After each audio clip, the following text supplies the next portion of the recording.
जी, ये मैं जरूर कहूंगी यहाँ पर कि ये वाकई मैं भगवान का बड़ा ही जो है ना अपने ऊपर आशीर्वाद मानती हूँ कि मुझे मौका मिला है हमारे जो आज के मुख्य अतिथि हैं इनको जानने का, इनके सानिध्य में काम करने का। और कुछ हमेशा इस डिपार्टमेंट की तरफ जो है एचआरडीसी की तरफ हमेशा कृतज्ञ रहती हूँ कि इतने अच्छे लोगों को, बड़े लोगों को जानने का मौका मिला है। इन लोगों का आशीर्वाद जो मेरे साथ है, वाकई मतलब जिंदगी के अंदर जो पॉजिटिविटी आती है ना वो ये लोग ही देते हैं। वैसे बड़ा कई बारी ऐसे लगता है निराशावादी हो जाते हैं हम लोग।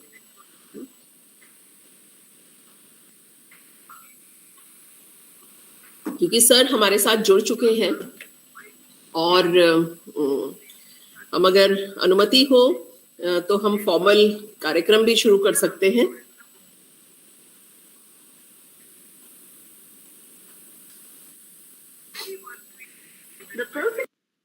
भाई जी उनसे बात कर लेती हूँ, सीवी शर्मा जी से, वो और एक बार स्टार्ट करते हैं फिर हम।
जी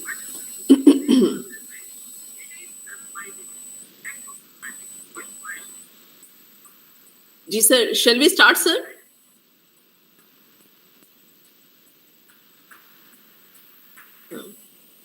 म्यूट है सर आपका माइक, अनम्यूट कर लीजिए सर। जी फिर म्यूट हो गया, फिर म्यूट हो गया sir.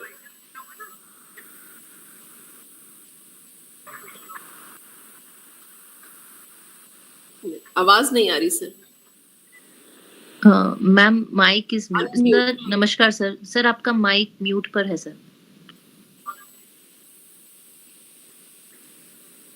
I think there is some network issue. हाँ जी, हैंग हो गया। अब ठीक हो गई क्या? हाँ जी सर, आ गया सर, जी आवाज आ गई है। ठीक है जी। महेश शर्मा जी भी हमारे साथ जुड़ चुके हैं। ये हमारे मानव संसाधन विकास के दो महेश सर हैं सर यहाँ पे, एक महेश जी हैं और एक डॉक्टर महेश शर्मा जी हैं। ये भी हमारे आयुर्वेदिक संस्थान में ही हैं और ये आजकल हमारे एचआरडीसी को संभाल रहे हैं डायरेक्टर के तौर पर। नमस्कार मैम। नमस्कार सर। नमस्कार। नमस्कार जी। हमें अनुमति मिल गई है सर की तरफ से इस कार्यक्रम को फॉर्मली स्टार्ट करने की। तो आप सभी लोगों का जो है अनुमति लेते हुए इस कार्यक्रम को मैं फॉर्मल रूप से स्टार्ट करती हूँ। हमारे बीच में आज के हमारे मुख्य अतिथि माननीय और हमारे बहुत ही सम्माननीय प्रोफेसर पीवी कृष्ण भट्ट जी, जो कि चांसलर हैं सेंट्रल यूनिवर्सिटी ऑफ उड़ीसा में। हम आपका बहुत बहुत स्वागत करते हैं सर। आपका मानव संसाधन विकास केंद्र की ओर से, भगत फूल सिंह महिला विश्वविद्यालय की ओर से बहुत बहुत स्वागत है, बहुत बहुत अभिनंदन है। आपका बहुत बहुत धन्यवाद भी है हमारे को समय देने के लिए और हमारे साथ जुड़ने के लिए। हम जब भी आपसे समय मांगते हैं, आप हमेशा अपना स्नेह आशीष हमें देते हैं, इसके लिए आपका बहुत बहुत धन्यवाद। मैं यहाँ पर स्वागत करना चाहूंगी हमारे बीच में उपस्थित हमारे बड़े ही सीनियर प्रोफेसर डॉक्टर महेश ददीत जी, जो कि प्रिंसिपल हैं हमारे MSM इंस्टीट्यूट ऑफ आयुर्वेदा में, और आप हमारे बहुत सारी कमेटीज के मेंबर हैं, एकेडमिक काउंसिल के भी, EC के भी, और कन्वीनर हैं सेंट्रल परचेज कमेटी के, और इससे पहले आप 2 टर्म भी आपने निकाले डीन स्टूडेंट वेलफेयर के तौर पे, और भी बहुत सारी कमेटीज और अलग अलग यूनिवर्सिटीज के अंदर आपका जो योगदान है अलग अलग एडमिनिस्ट्रेशन में और एकेडमिक्स में, आपका बहुत बहुत स्वागत करते हैं ददीत सर। आजकल हमारा PRO का भी सेंटर आप देख रहे हैं और बहुत अच्छे से उसको चला रहे हैं। आपको हम धन्यवाद देते हैं कि आप समय समय पर प्रेरणा देते रहते हैं। मैं स्वागत करती हूँ हमारे बीच में आज के हमारे जो डायरेक्टर हैं डॉक्टर महेश शर्मा जी का। आप भी MSM इंस्टीट्यूट ऑफ आयुर्वेदा के अंदर एक असिस्टेंट प्रोफेसर हैं, टीचर हैं, और आप भी बहुत ही ज्ञानवान और बहुत ही कर्मठ एक फैकल्टी है, एसेट है हमारे इंस्टीट्यूशन के लिए, और बहुत ही यंग, बहुत एंथुजियास्टिक और बहुत डेडिकेटेड तरीके से इनके काम करने की प्रक्रिया है, और केवल यहाँ नहीं, हर जगह पे जहाँ पर भी इनको काम दिया जाए वहाँ करते हैं। हमारे डिपार्टमेंट जो हमारा HRDC है उसके ये कोऑर्डिनेटर भी हैं, NRC जो चल रहा है हमारा फिलॉसफी में, उसमें आपका बहुत बहुत अभिनंदन है, स्वागत है। सभी प्रतिभागियों का मैं यहाँ पर स्वागत करती हूँ, अभिनंदन करती हूँ। आपने इस कार्यक्रम में आप लोग हमारे साथ इस मानव संसाधन विकास केंद्र के साथ जुड़े हैं, और पहले भी बहुत से लोग इसमें जुड़ते आए हैं। आप सब लोगों का बहुत बहुत अभिनंदन, बहुत बहुत स्वागत।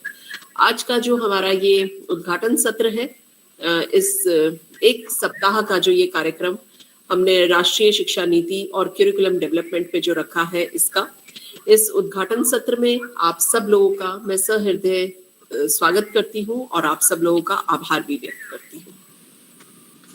ये हम सब लोगों के लिए जितने भी, मुझे ऐसा लगता है हमारी महिला विश्वविद्यालय से जो लोग जुड़े हुए हैं प्रत्यक्ष या अप्रत्यक्ष रूप से, ये हम सब लोगों के लिए सौभाग्य की बात है कि हम हमारे देश के खासतौर पे जो उत्तर भारत है, इसका जो पहला महिला विश्वविद्यालय है भगत फूल सिंह, जिनके नाम पर ये विश्वविद्यालय स्थापित किया गया, ये नॉर्थ इंडिया का पहला वुमेन यूनिवर्सिटी थी जो कि स्पेशली गर्ल्स के लिए खोली गई थी, which was dedicated for the empowerment of the girl child, and especially established in this part of the country, which is Haryana, which reflects, and the census states everything about the state. And this was a place from where the Honorable Prime Minister started a campaign of Beti Bachao, Beti Padhao. So with this oppressed section of the society, the females, this university was started, which has its roots way back in 1935, where the Bhagat Phool Singh ji, who was basically a Patwari and was then, he was a very corrupt Patwari, and he transformed his life, the Arya Samaj transformed his life, and he converted himself into a Bhagat. And then he started and he opened one of the Gurukuls for the boys in the south campus of our university, that is Bheswal-Kala. That is one village here. And later on, he realized that not only the education to the boys will change the society, but if you really want to change the society, it is the girls who need to have the education. And thus he started a Kanya Gurukul, that is a Gurukul for the girls, in 1936 in this place where it is now elevated to a women university.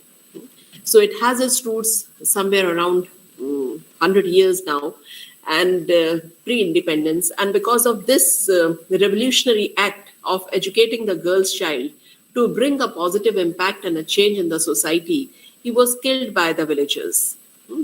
And he sacrificed his life. And I think that it is his sacrifice this university is growing and has marked itself at the international level as well.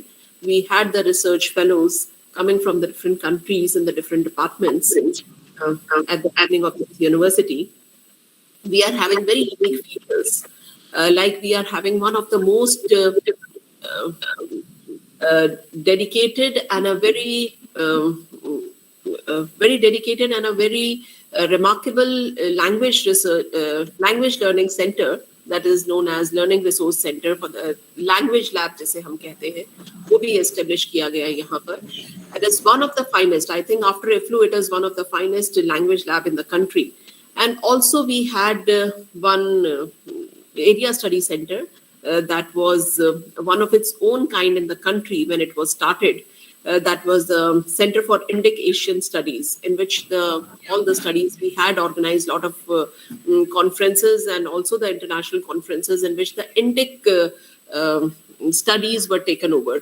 And also we started with one of the websites, just like the a kind of an encyclopedia, where it was a contributory website, Sthaneshwar Nidhi, that is sthaneshwarnidhi.com. And also we had a proud privilege of having this Human Resource Development Center in our university, which is youngest in the country, and also the only HRDC established in any women university in the country. And we also have a proud privilege of introducing the first women medical college, that is PGI, exclusively for the women after independence, and second in the country after Lady Hardinge. So there was we had visionary vice chancellors in our university who took this initiative and started doing a lot of contributory efforts towards the establishment and for the progressive, to improve this status of the women in Haryana, and also to influence the lives of the girls from the neighboring states as well, who study in our university.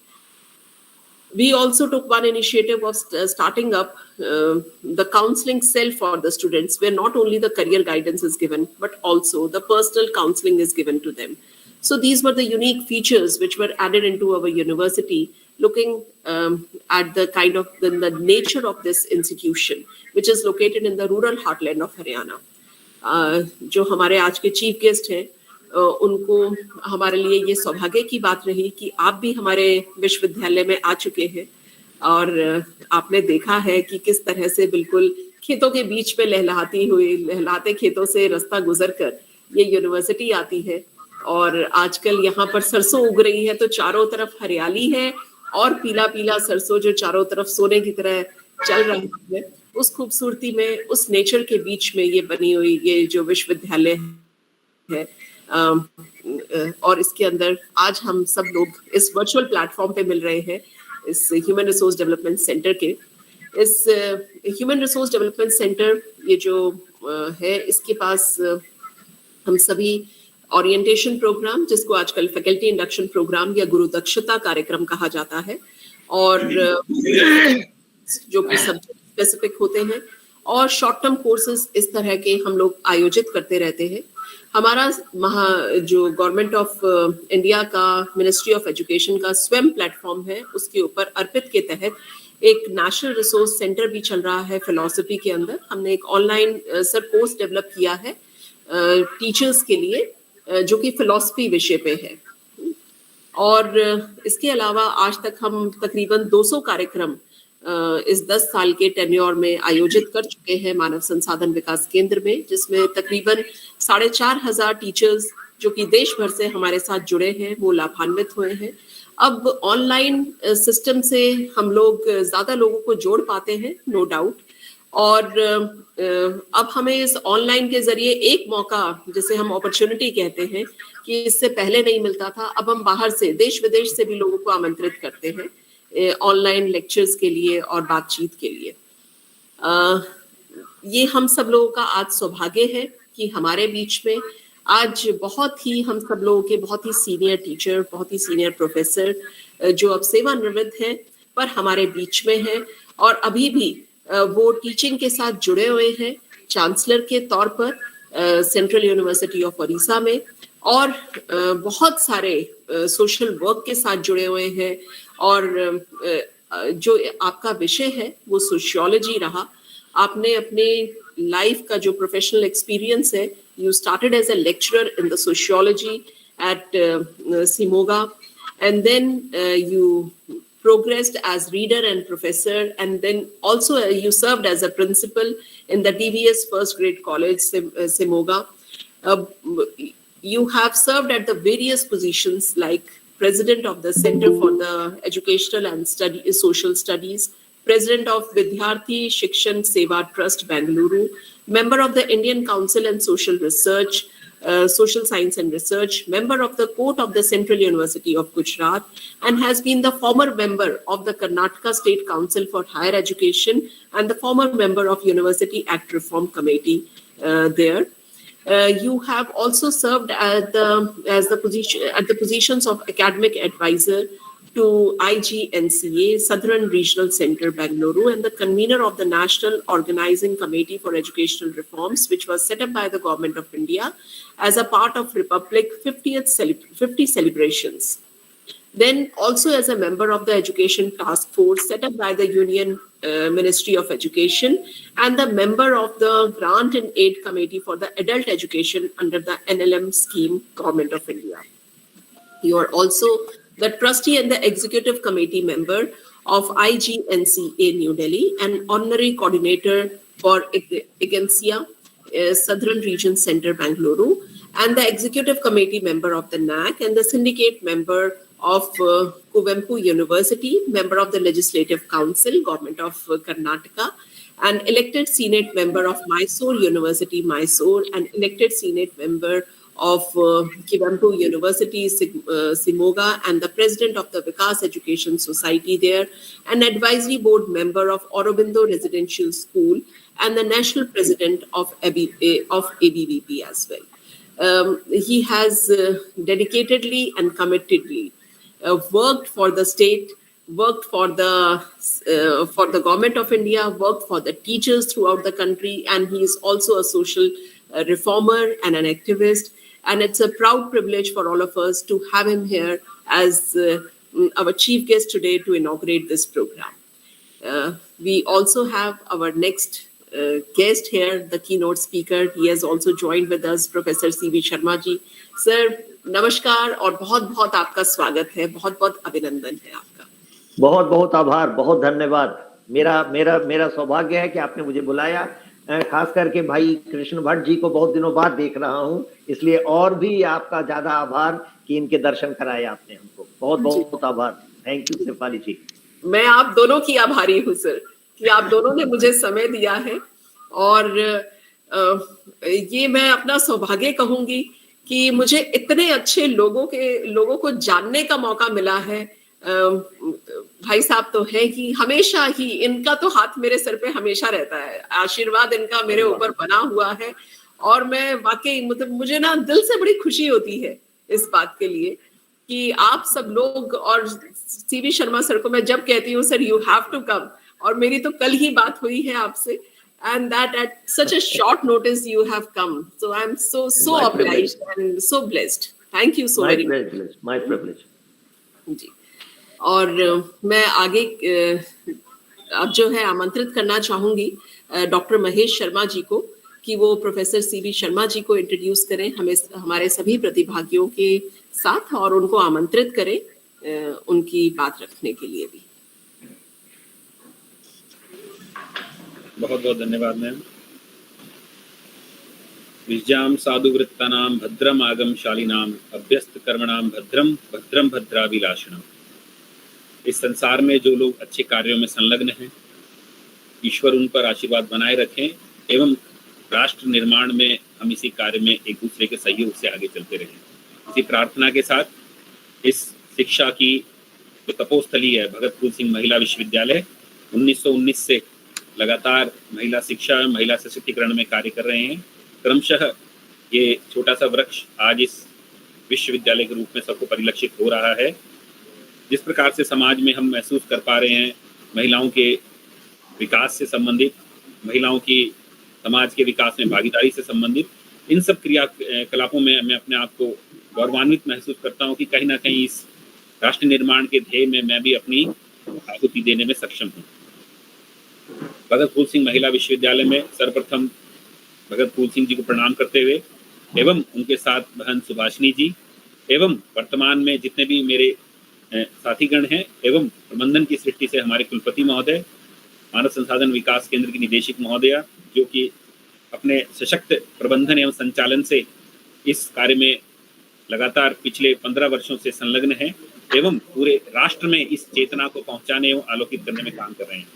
इसी श्रृंखला में आज का जो एक short term course प्रारंभ हो रहा है, जो कि राष्ट्रीय शिक्षा नीति से संबंधित है।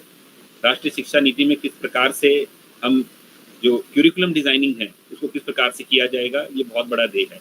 हम आभारी हैं भारत सरकार के, जिन्होंने राष्ट्रीय मूल्यों को, जो भारत का गौरव है, इस प्रकार से गीता में उपदेश है कि स्वधर्मे मरणम श्रेष्ठ है, अपने धर्म में मृत्यु भी प्राप्त हो तो श्रेयकर होती है। उसी भाव को, उस ध्येय को रखते हुए, अपनी संस्कृति पर अभिमान करते हुए और उन्हीं पुराने गौरवान्वित मूल्यों को पुनः से शिक्षा में स्थापित करने के प्रति जो एक नया ट्रांसफॉर्म चेंज एस्टेब्लिश किया है, उसके प्रति और किस प्रकार से जो शिक्षक वर्ग है वो इसके प्रति चेतनावान हो एवं उन नैतिक मूल्यों को, सांस्कृतिक मूल्यों को राष्ट्रीय शिक्षा नीति के जो उत्कृष्ट बिंदु हैं जिन पर विशेष रूप से ध्यान देने का कार्य है और वो परिवर्तन के विषय जिनको हमें समावेश करना चाहिए विषय।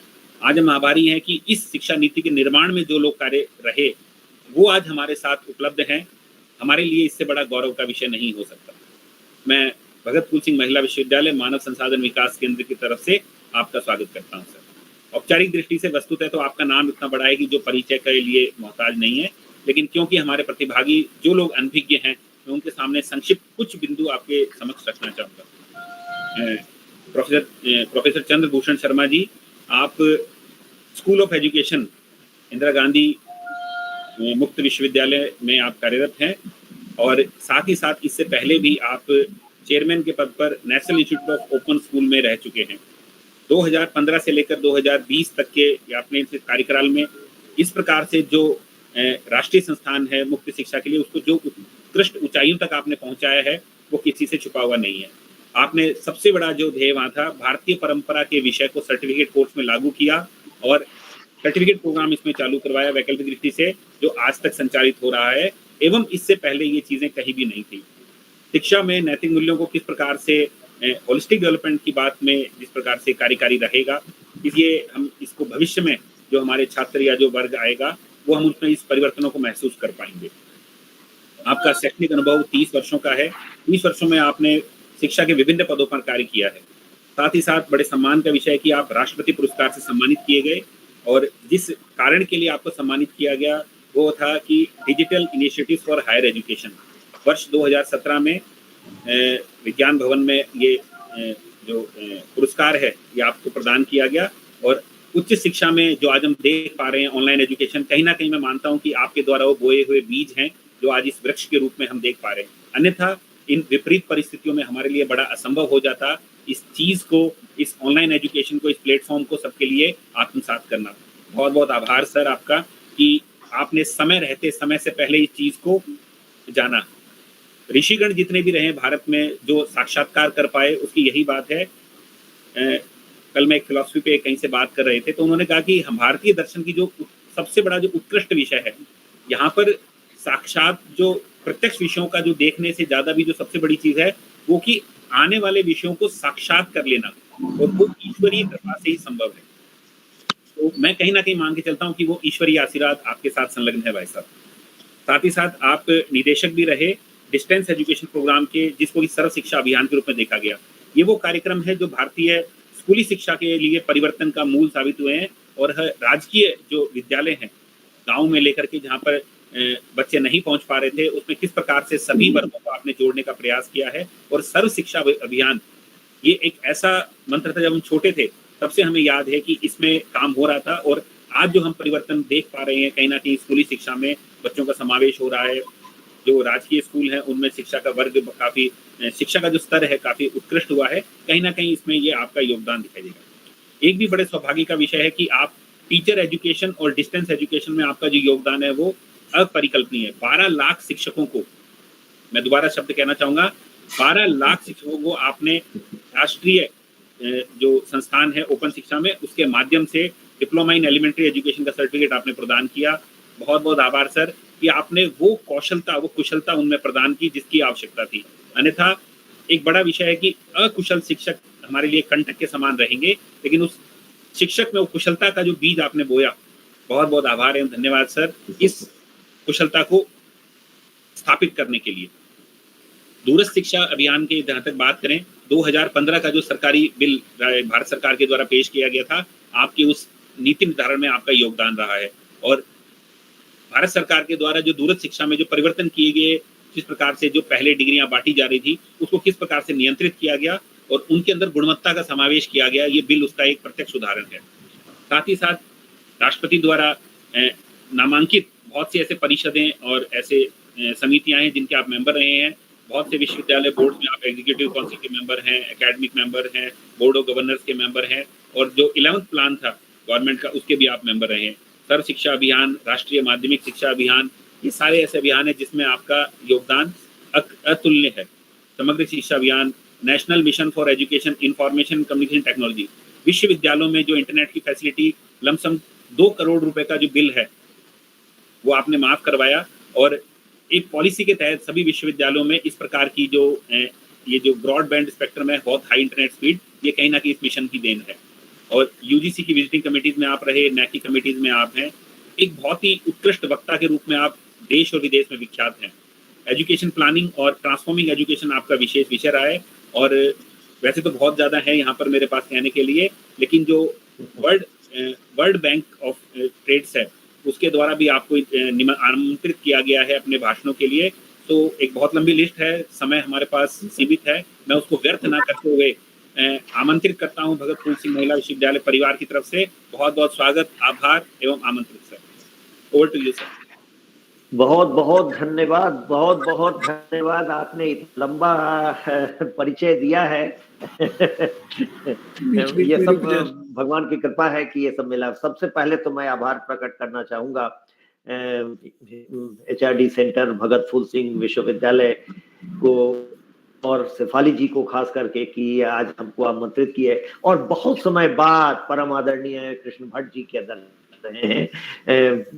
बहुत समय से संपर्क में नहीं रह पाया हूँ, बंगलोर में मुलाकात हुई थी, हम लोग साथ बहुत काम भी किए थे 1999-2000 के करीब, मुझे याद है वो दिन। तो आपका बहुत बहुत आभार, और इस बात का भी आभार कि आपने बहुत सुंदर विषय लिया है, पाठ्यचर्या पाठ्यक्रम क्या हो और इसकी क्या उपादेयता है। Curriculum decides what we are, how we think, where we are, and where we will land up.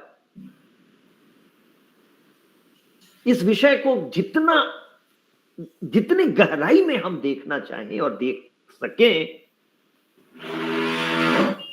वो आवश्यक है, और मुझे लगता है कि इस पर बड़ी चर्चा की आवश्यकता है।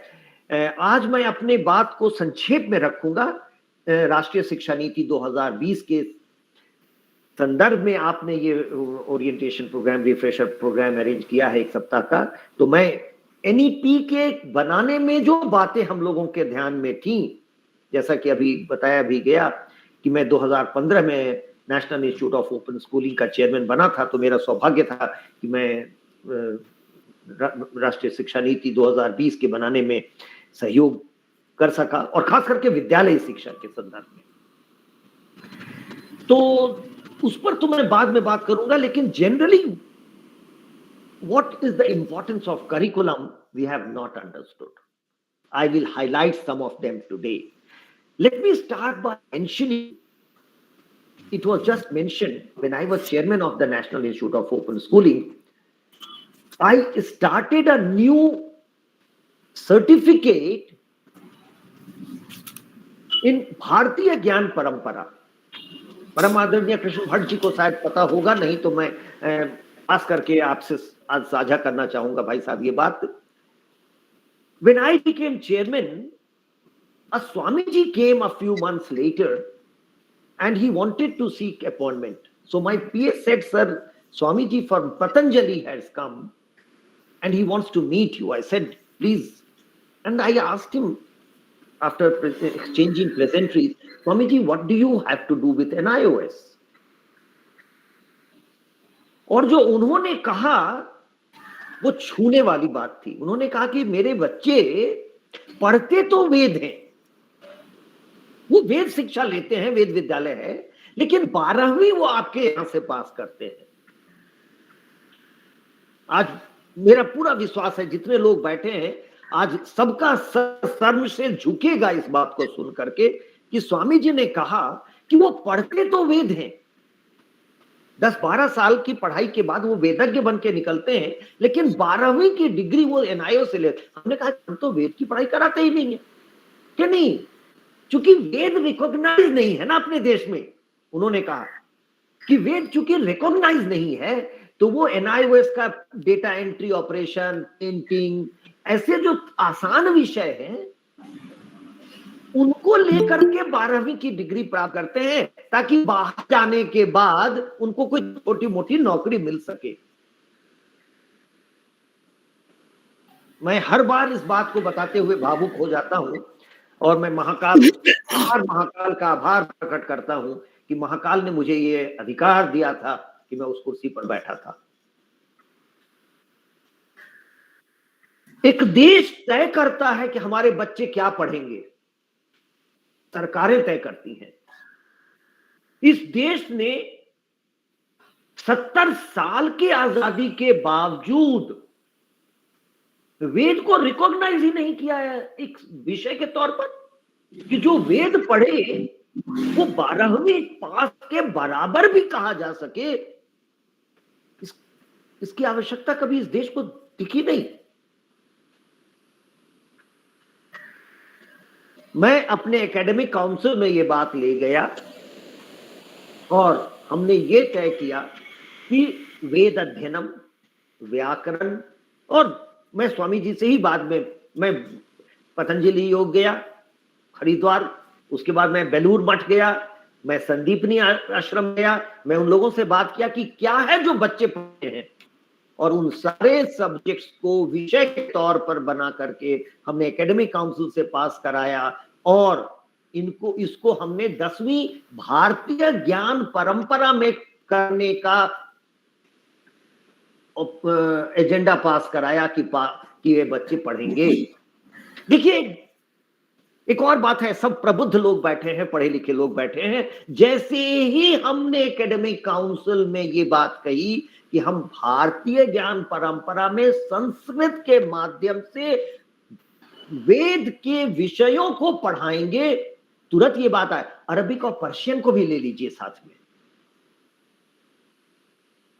ये बड़ी परेशानी है इस देश की। संस्कृत के बराबर हम किसी को भी खड़ा कैसे कर सकते हैं? ये हमारी परंपरा है, धरोहर है। लेकिन इसमें कोई ताज्जुब की बात नहीं है। 1835 में मैकॉले ने यही तो तय किया था कि इस देश में जब भी लोग सनातन की बात करेंगे, हिंदू की बात करेंगे, तो इनको ऐसा बीज बो दो कि ये इसकी बात कर ही नहीं सके।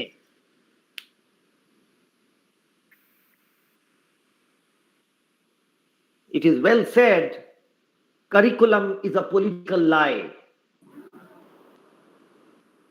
ये राजनीति के झूठ का उदाहरण है कि एक देश कैसे सोचेगा ये राजनीति तय करती है।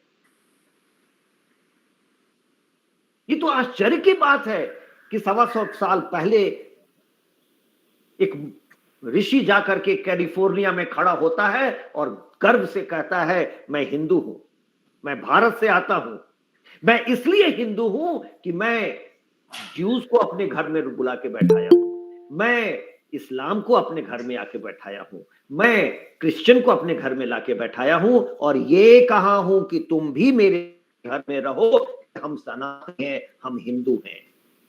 ये पाठ्यचर्या है, ये पाठ्यक्रम है, ये राष्ट्र का पाठ्यक्रम था। हम पाठ्यक्रम को केवल क्लासरूम से जोड़ के नहीं देखे। मित्रों, आप सब टीचर्स हैं, आपसे पुनः मैं एक बार आऊंगा। शेफाली जी ने मुझे ये भरोसा दिया है कि 2 सेशन मुझे देंगी NEP 2020 पर बात करने का, लेकिन मैं आज जो बड़े प्रश्न हैं उनको उठाना चाहता हूं। When Macaulay said the whole of literature of India can be put in one Almira, whereas the whole knowledge of West has been unexposed to this population, he was mentioning a political lie. झूठ बोल रहा था Macaulay, और जोर से झूठ बोल रहा था, और हम सुनते रहे। हम 200 साल से सुन रहे हैं इस झूठ को। मैकॉले ने क्या कहा? What was his curriculum? What was his plan of curriculum? We will teach English in this country through the medium of English. We will infuse Western knowledge. This was curriculum. This was political curriculum. This was political curriculum. And I salute Macaulay. हमें से किसी को यह हिम्मत नहीं हुई है 75 सालों में ये कहने का। सरकारें आई और गई, लेकिन किसी भी सरकार को यह हिम्मत नहीं हुई जो मैकॉले ने कह दिया। मैकॉले ने साफ साफ कहा, we want to create a group of people who would be interpreters between us and the billions whom we govern. क्यों? हम इनको वही पढ़ाएंगे जो हम चाहेंगे। और क्या पढ़ाएंगे? कि ये हमारे जो हम है और ये जो प्रजा है, इनके बीच में बिचौलिए का काम करे, ये दुभाषिए का काम करे, इंटरप्रेटर्स का काम करे। हिम्मत हुई है 1947 के बाद किसी को करने का? ये पॉलिटिकल करिकुलम है। Besides the national curriculum which we teach in school, the political curriculum has to be understood.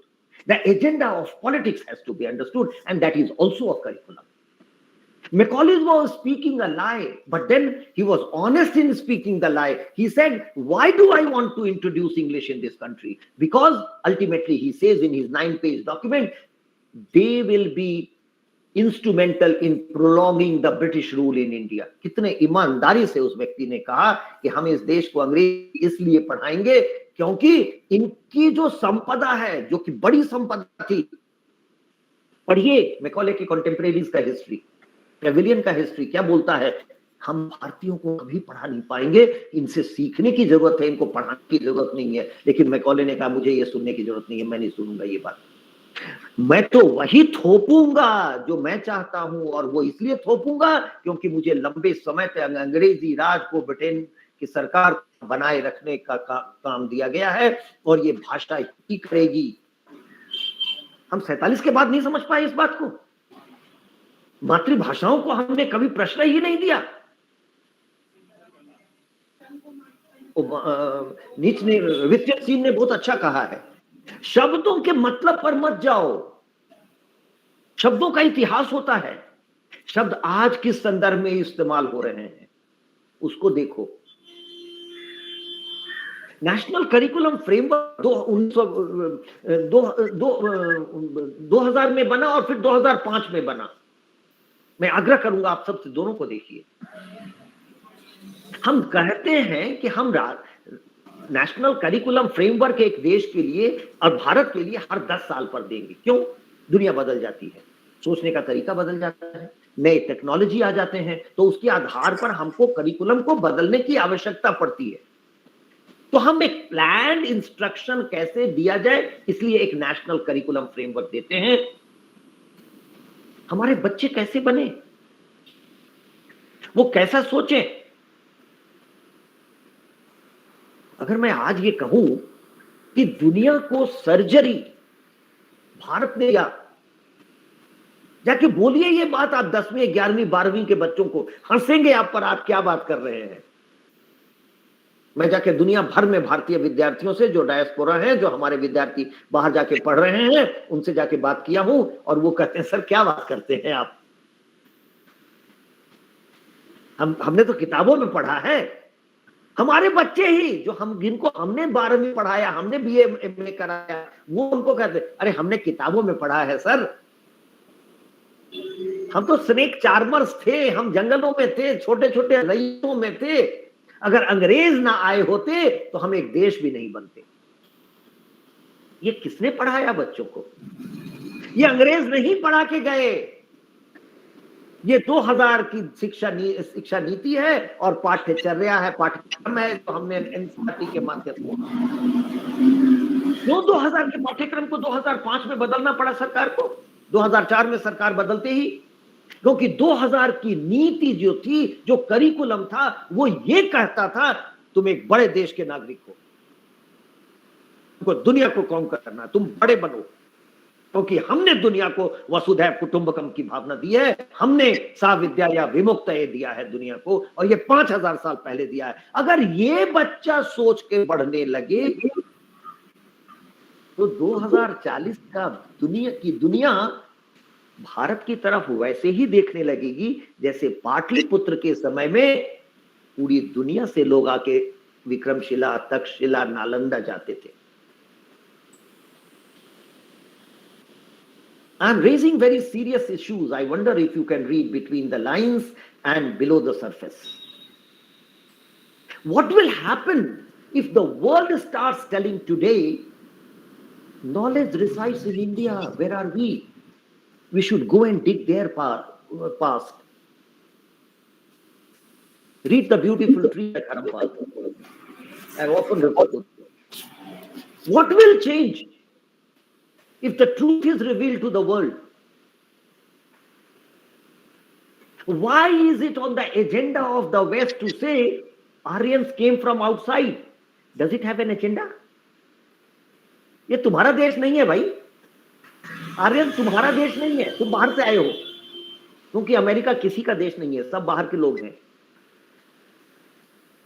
तो जो नेटिव ऑफ अमेरिकन जो कहां खो गए, जो बाहर के लोग आके अमेरिका में बसे हैं, जो बाहर के लोग आके इंग्लैंड में बसे हैं, स्कॉट्स और इंग्लैंड के बीच की लड़ाई सुनिए, वो अपनी लड़ाई को बचाने के लिए ये कहते हैं कि भारत में तो कोई भारतीय है ही नहीं, आर्यंस आए हैं, बाहर से आए हैं, आपने इन पर कॉन्कर किया है जैसे हमने इंग्लैंड पर कॉन्कर किया है, तो इसलिए आप ये हमको मत सिखाइए वसुधैव कुटुंबकम।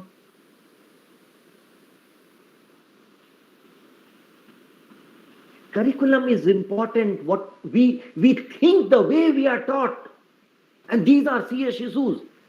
तभी जब हिंदुत्व की बात हम करते हैं, हिंदू भावना, सनातनी भावना की बात हम दुनिया को पहुंचाना चाहते हैं, तो दुनिया प्रहार करती है इस पर, क्योंकि अगर हिंदू विचार प्रस्फुटित होगा दुनिया भर में। और मित्रों, मैं पुनः, आप सब प्रबुद्ध हैं, आप सब पढ़े लिखे, आप सब शिक्षक हैं, मेरे कॉलीग्स हैं, मेरे पीयर ग्रुप है, मुझे ये बताने की आवश्यकता नहीं होनी चाहिए। हिंदू इज नॉट अ पूजा पद्धति, हिंदू एक विचार है, सोच है, और इसको हम बहुत हजारों साल तक इस देश में प्रिजर्व किए। ये अंग्रेजों का एक तरीका था कि इस टर्म को, जैसा हमने कहा, शब्द को आप आज यूज के तौर पर देखिए, इसके इतिहास को जब आप देखते हैं तब सही माने पता है। हिंदू कौन है? जो ये कहता है कि मेरा पड़ोसी अगर दुखी है, मेरा पड़ोसी अगर भूखे पेट गया है, तो मुझे खाने का कोई अधिकार नहीं है। ये हिंदू है, ये पाठ्यक्रम होना चाहिए हमारा। ये है क्या? आप देश के सबसे प्रबुद्ध वो जो दुनिया भर में जाकर के बड़े बड़े संस्थाओं में आज हेड बने हुए हैं। 1986 की शिक्षा नीति ने यही पढ़ाया कि तुम अगर अच्छे हो, तुम अगर बेहतर हो, तो तुम बाहर जाओगे, तुम अमेरिका जाओगे, तुम बड़ी नौकरी लोगे, बड़ा घर खरीदोगे, बड़ी गाड़ी होगा तुम्हारे पास, तुम बड़े समृद्ध होगे। और वही ये शिक्षा नहीं है, ये हमने नहीं पढ़ाया है बच्चों को। तुम्हारी माँ अगर दुखी है, तुम पिताजी दुखी हैं, तो तुम पढ़े लिखे नहीं हो। ये हमारा पाठ्यक्रम होना चाहिए। ये क्यों 47 के बाद नहीं आया? मैं इसकी चर्चा तो करूंगा ही अपने सेशन में, लेकिन हमें जो चीज पाठ्यक्रम और पाठ्यचर्या देखने की आवश्यकता है वो ये, पहले तो हमने कहां गलतियां की, हमको क्या पाठ्यक्रम बनाना था, और अंग्रेज हमें दे के गए। देखिए 1944 में सार्जेंट कमिटी रिपोर्ट आया था।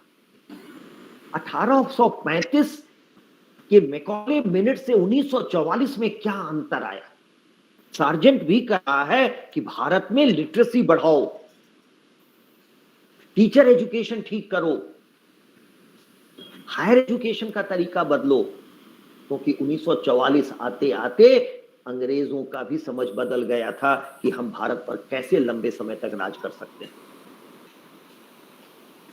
उन्होंने ही ध्वस्त किया था हमारे पूरे शिक्षा पद्धति को। हमारा शिक्षक जो सबसे ऊपर था समाज में, और ये क्या पढ़ाए थे बच्चों को, उसी का देन था। शिक्षक का क्या स्थान हो, ये बच्चों को विद्यालय से ही पढ़ाया जाता है। पाठ्यक्रम दो काम करता है, एक हम क्या पढ़ाते हैं बच्चों को, ये तो तय करता ही है। समाज क्या पढ़ाएगा, समाज क्या बनेगा। देखिए, करिकुलम एक स्कूल का करिकुलम होता है, एक समाज का भी करिकुलम होता है, और वो समाज का करिकुलम कौन तय करता है। कुछ चीजों की तरफ मैं केवल इंगित कर पाऊंगा, चर्चा बाद में करेंगे। भारत में महिलाओं का क्या स्थान था, ये दुनिया आके हमको बताती है। ये स्थिति में महिलाओं को कौन पहुंचाया, हमारी लड़कियों को बुर्के में किसने डाला। ये हमारी परंपरा नहीं है, हमारी परंपरा गार्गी की परंपरा है, चारू की परंपरा है। आधे वेद विद्यालयों के अध्यक्षा महिलाएं थी। ये 5000 साल पहले, 5000 साल पहले।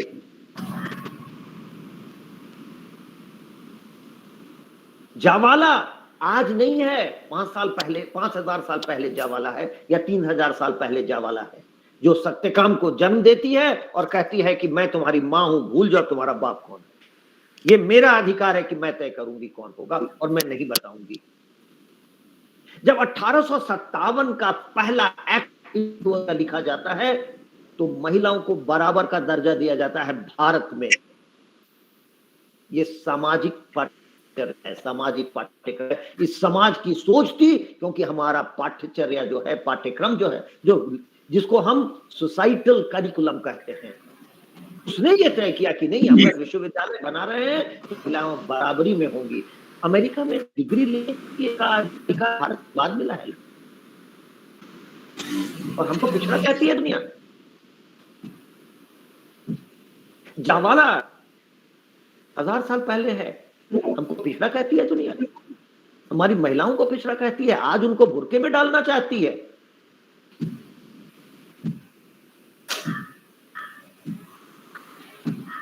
हमें एक सामाजिक चेतना होती है जो पाठ्यचर्या तय करती है, और पाठ्यक्रम तय करता है कि सामाजिक चेतना कैसे करती। एक सिम्बायोटिक रिलेशनशिप है दोनों में, जो देखने की जरूरत है, समझने की जरूरत है। मैं 2-4 मिनट में, क्योंकि माननीय कृष्ण भट्ट जी आज इस प्लेटफॉर्म पर उपस्थित हैं, तो कुछ प्रश्न उठाना चाहूंगा। हमने when we decided on the national education policy, the major issue before us was of national curriculum framework. What should be the national curriculum for a country like India today?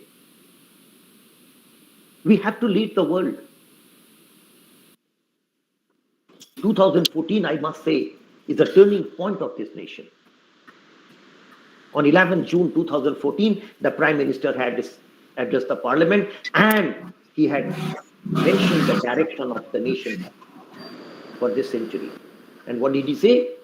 70% of the poor people, 70% of the population lives in rural areas, the villages, and they don't have good schools and good teachers. Who changed the method of teacher training? We need to change it. But have we put enough emphasis on it?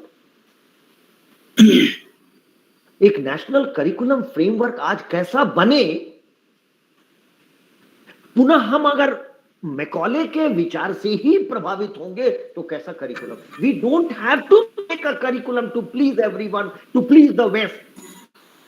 हम जब तक पश्चिम को खुश करने का प्रयास करते रहेंगे, जब तक हम पश्चिम के डेफिनेशंस पर अपने को ढालेंगे, तब तक हम एक देश को ऐसा करिकुलम नहीं दे पाएंगे जो 2040 का एक अलग भारत बनाता है। हमको एक अलग करिकुलम देना होगा। और आज जब हम नेशनल करिकुलम फ्रेमवर्क बनाने के प्रोसेस में लगे हुए हैं, तो हमको पॉलिटिकली करेक्ट होने की जरूरत नहीं है।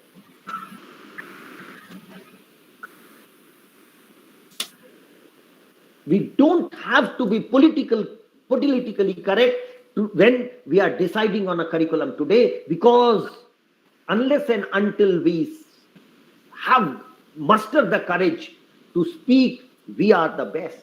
We have led the world, and we'll reinstate that. This is what our Prime Minister said on a platform. Reinstate Veda.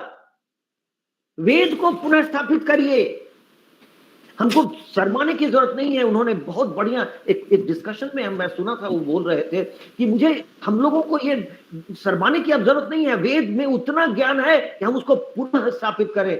दुनिया जानबूझ के हंसती रही है वेद पर। दुनिया जानबूझ के हमको कहते रहे कहां आपने कहां हवाई जहाज उड़ाया। पढ़िए भारद्वाज। भारद्वाज के जो दिया हुआ साइंस है उसको पुनः एक बार हम पढ़ें। नहीं,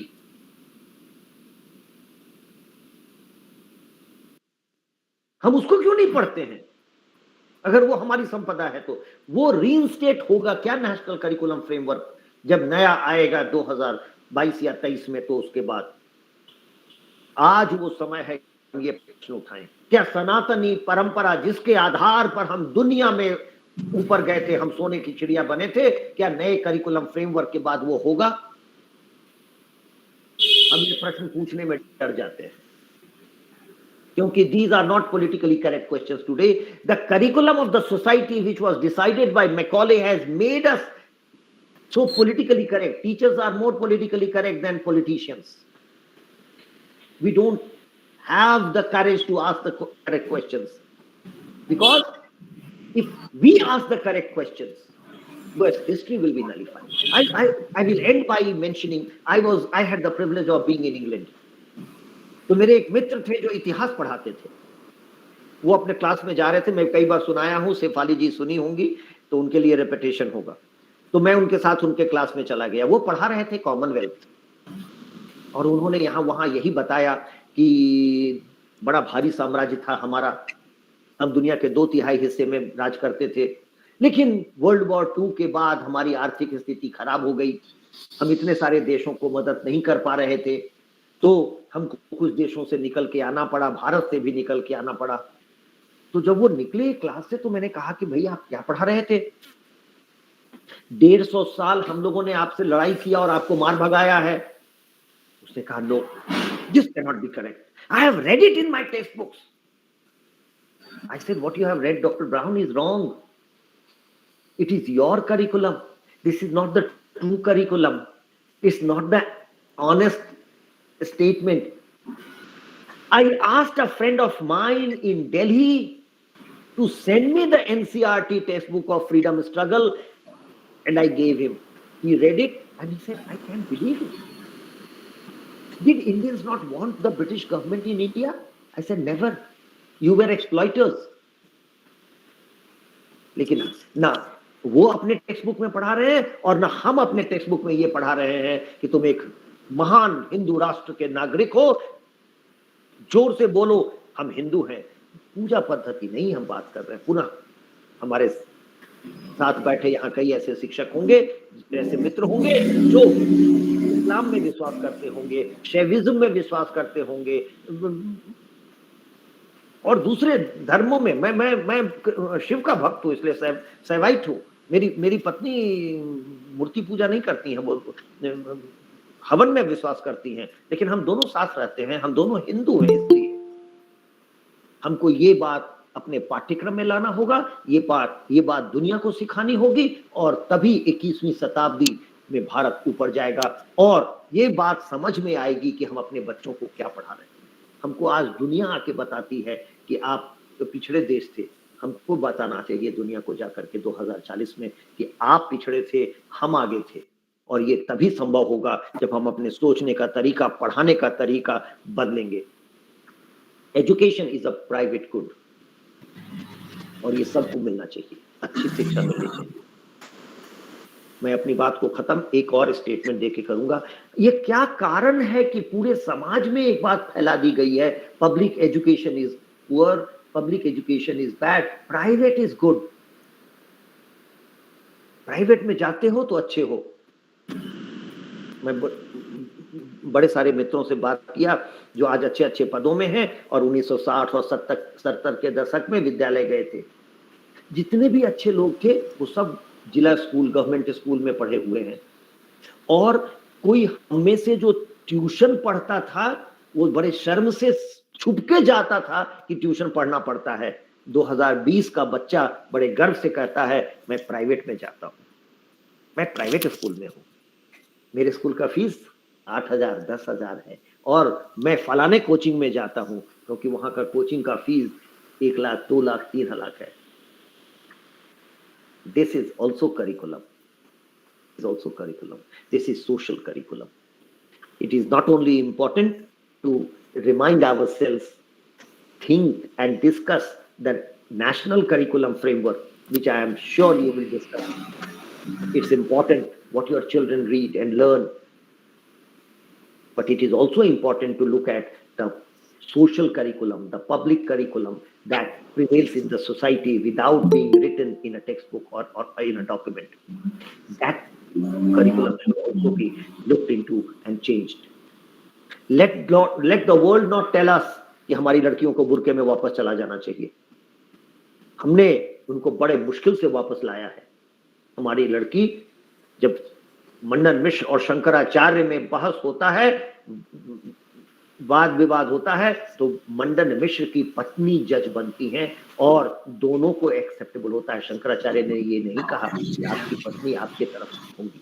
ये हमारी पढ़ाई थी, ये हमारा पाठ्यक्रम था। अगर एक लड़की पढ़ी लिखी है तो ये छोटे विचारों से ऊपर उठ के देखेगी। Let us all strive to think and change not only the school curriculum, to also change the social curriculum, the public curriculum.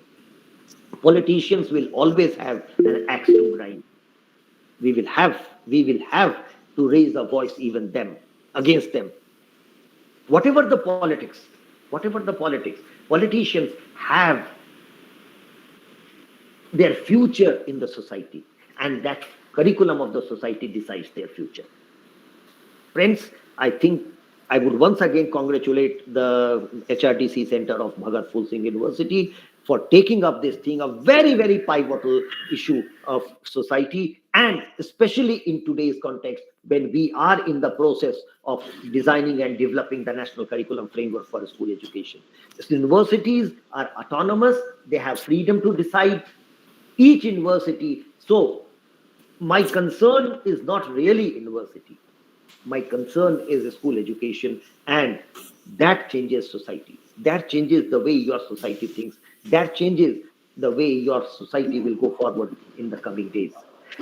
Thank you once again, HRDC Center, for inviting, Shefali ji for inviting, and once again I will repeat for giving me this opportunity to be face to face with Krishna Bhatt ji. Thank you very much. आप सबका आपका बहुत बहुत आभार, बहुत बहुत आभार। आपका बहुत बहुत आभार सर, आपने बिल्कुल सही बिल्कुल बजाया है। जिस चीज की हमें जरूरत है, जैसा आपने बोला कि curriculum is the political lie and curriculum decides what we are. आज जो हम हैं वो हमारे आज के curriculum, जो पीछे जो curriculum बने हैं उसकी वजह से हैं, और आगे जो हम होंगे वो आज जो curriculum बनेगा उस पे आधारित होगा। तो आपका बहुत बहुत धन्यवाद। You have set it the right pace for all of us to understand what is going to be there with this NEP in the future to come. And I think it is the right time that the people like you, those who have contributed with such a zeal and enthusiasm, and I have seen your passion, sir. Whenever we discussed over the lunch table, I have seen your passion, how committed you are towards the change that is required in our Indian education system, right from the primary to the tertiary. And this is how he has also done it in the NIUS. I worked with him in the NIUS, in the entire Haryana, I know.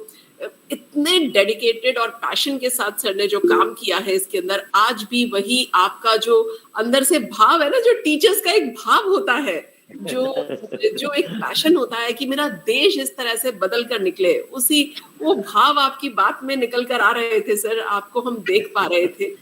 आपके इसके लिए, इसको हम हमेशा ही सलाम करते हैं, इस Thank you. आपके इस भाव को तो बहुत बहुत धन्यवाद देते हैं। मुझे ऐसा लगता है कि यहाँ पर हमारे सभी जो प्रतिभागी हैं इस वर्कशॉप के, आप समझ गए होंगे कि how important this NEP at this point and especially framing of your curriculum is for your future generations is. तो इस भारत को पुनः उजागर करने के लिए इस NEP में, इस curriculum के माध्यम से आप सब लोग किस तरह की मशाल जला सकते हैं, ये आपने सीखना है और प्रेरणा ले सकते हैं हम आज के हमारे दोनों ही आदरणीय वक्ता से, प्रोफेसर सीवी शर्मा जी से, और अब जिनको हम आमंत्रित करने जा रहे हैं प्रोफेसर कृष्ण भट्ट जी, जो परम आदरणीय हम सब के लिए, जिन्होंने बहुत योगदान दिया है इस, और आज भी ये निरंतर प्रयास में है इस बदलाव को लाने के लिए, इस देश में परिवर्तन जो इन लोगों ने सपने देखे हैं उनको सच करने के लिए हम क्या कर सकते हैं, ये हमने इनकी प्रेरणा से सीखना है। तो मैं आमंत्रित करना चाहूंगी आप सबके समक्ष, हम सबके बीच में हमारे सबके परम आदरणीय माननीय प्रोफेसर पीवी कृष्ण भट्ट जी को, कि वो अपने आशीष वचन हम सबके सामने रखें। शिफाली जी, एक समस्या मेरे ध्यान में आ रही है। मेरा नेटवर्क बीच बीच में कट जाता है और भी शर्मा जी के भाषण के बीच में भी कई बातें मैं सुन नहीं पाया। अच्छा। तो मेरे वक्तव्य के संदर्भ में भी यही बात फिर से हो सकती है, इसलिए तो मुझे क्षमा करना पड़ेगा आप लोगों को। कोई बात नहीं, कोई बात नहीं जी। अगर नेटवर्क की मदद मिलती है तो मैं अपनी बात थोड़ी देर तक कहने का प्रयास करूंगा। जी। आदरणीय शेफाली जी, महेश दीची जी, प्रोफेसर सीबी शर्मा जी, सुदेश पुनिया जी, महेश शर्मा जी, और इस सेमिनार में उपस्थित सभी विद्वज्जन, आप सब लोगों को मेरा हार्दिक प्रणाम। अभी हमने सीबी शर्मा जी का जोशीला भाषण सुना। उनके जोशीले भाषण के बाद मुझे लगा कि मैं कुछ बोलने का प्रयास करूंगा तो वो थोड़ा क्या कहे ठंडा पड़ जाएगा। लेकिन खुशी इस बात की है कि बहुत समय के बाद मैं सीबी शर्मा जी से मिलने का अवसर मुझे प्राप्त हो रहा है। बहुत समय के, जैसे उन्होंने ही याद दिलवाया, कई सालों के पहले हम लोग मिले थे और आपस में बातचीत भी हम कर रहे थे। मिलकर हम संगठन के काम में भी जुड़े थे उस समय। तो बहुत लंबे समय के बाद मिले और बड़े ऊंचे पद पर है और शिक्षा क्षेत्र में परिवर्तन लाने के लिए बड़ा प्रयास उन्होंने किया है, इसलिए मैं उनको बहुत ही बधाई देता हूँ। और इस कार्यक्रम में जुड़ने का मुख्य कारण है डॉक्टर शेफाली जी। एक बार जब मैं वहाँ गया उनके यूनिवर्सिटी में, तो इन्हें मैं पहले देखते ही उनके बारे में मेरे मन में एक प्रकार का आदर का भाव उत्पन्न हो गया। I found that she is a lady with so much of commitment to her job, and पूरा समय और पूरी निष्ठा के साथ इस क्षेत्र में वो काम कर रही है। अगर उसके जैसे उस स्तर के अधिक संख्या में अगर शिक्षक हो जाते तो हमारे शिक्षा क्षेत्र में काफी सुधार आ जाएगा, ऐसा मुझे लगता है। I wish that she will occupy still more important positions and she will be able to bring about the needed and desired changes in the system as she has been already doing. और अभी महेश शर्मा जी का, CB Sharma ji का हमने बहुत जोशीला भाषण हमने सुना है और मुझे लगता है कि मेरे पास और कुछ बहुत नई चीजें नहीं है जो मैं इसके साथ ऐड कर सकूं। शिक्षा के क्षेत्र में हम अगर देखेंगे तो इट इज ए वेरी क्या कहे, एक अनफॉर्चुनेट सिचुएशन है। बहुत पुराने समय में बड़े बड़े विश्वविद्यालय हमारे देश में थे और दुनिया भर से यहाँ लोग आकर शिक्षा प्राप्त करते थे। एतद्देश प्रसूतस्य सकाशात् अग्रजन्मनः स्वं स्वं चरित्रं शिक्षेरन् पृथिव्यां सर्वमानवाः। इस प्रकार अपने पूर्वजों ने अपने बारे में बहुत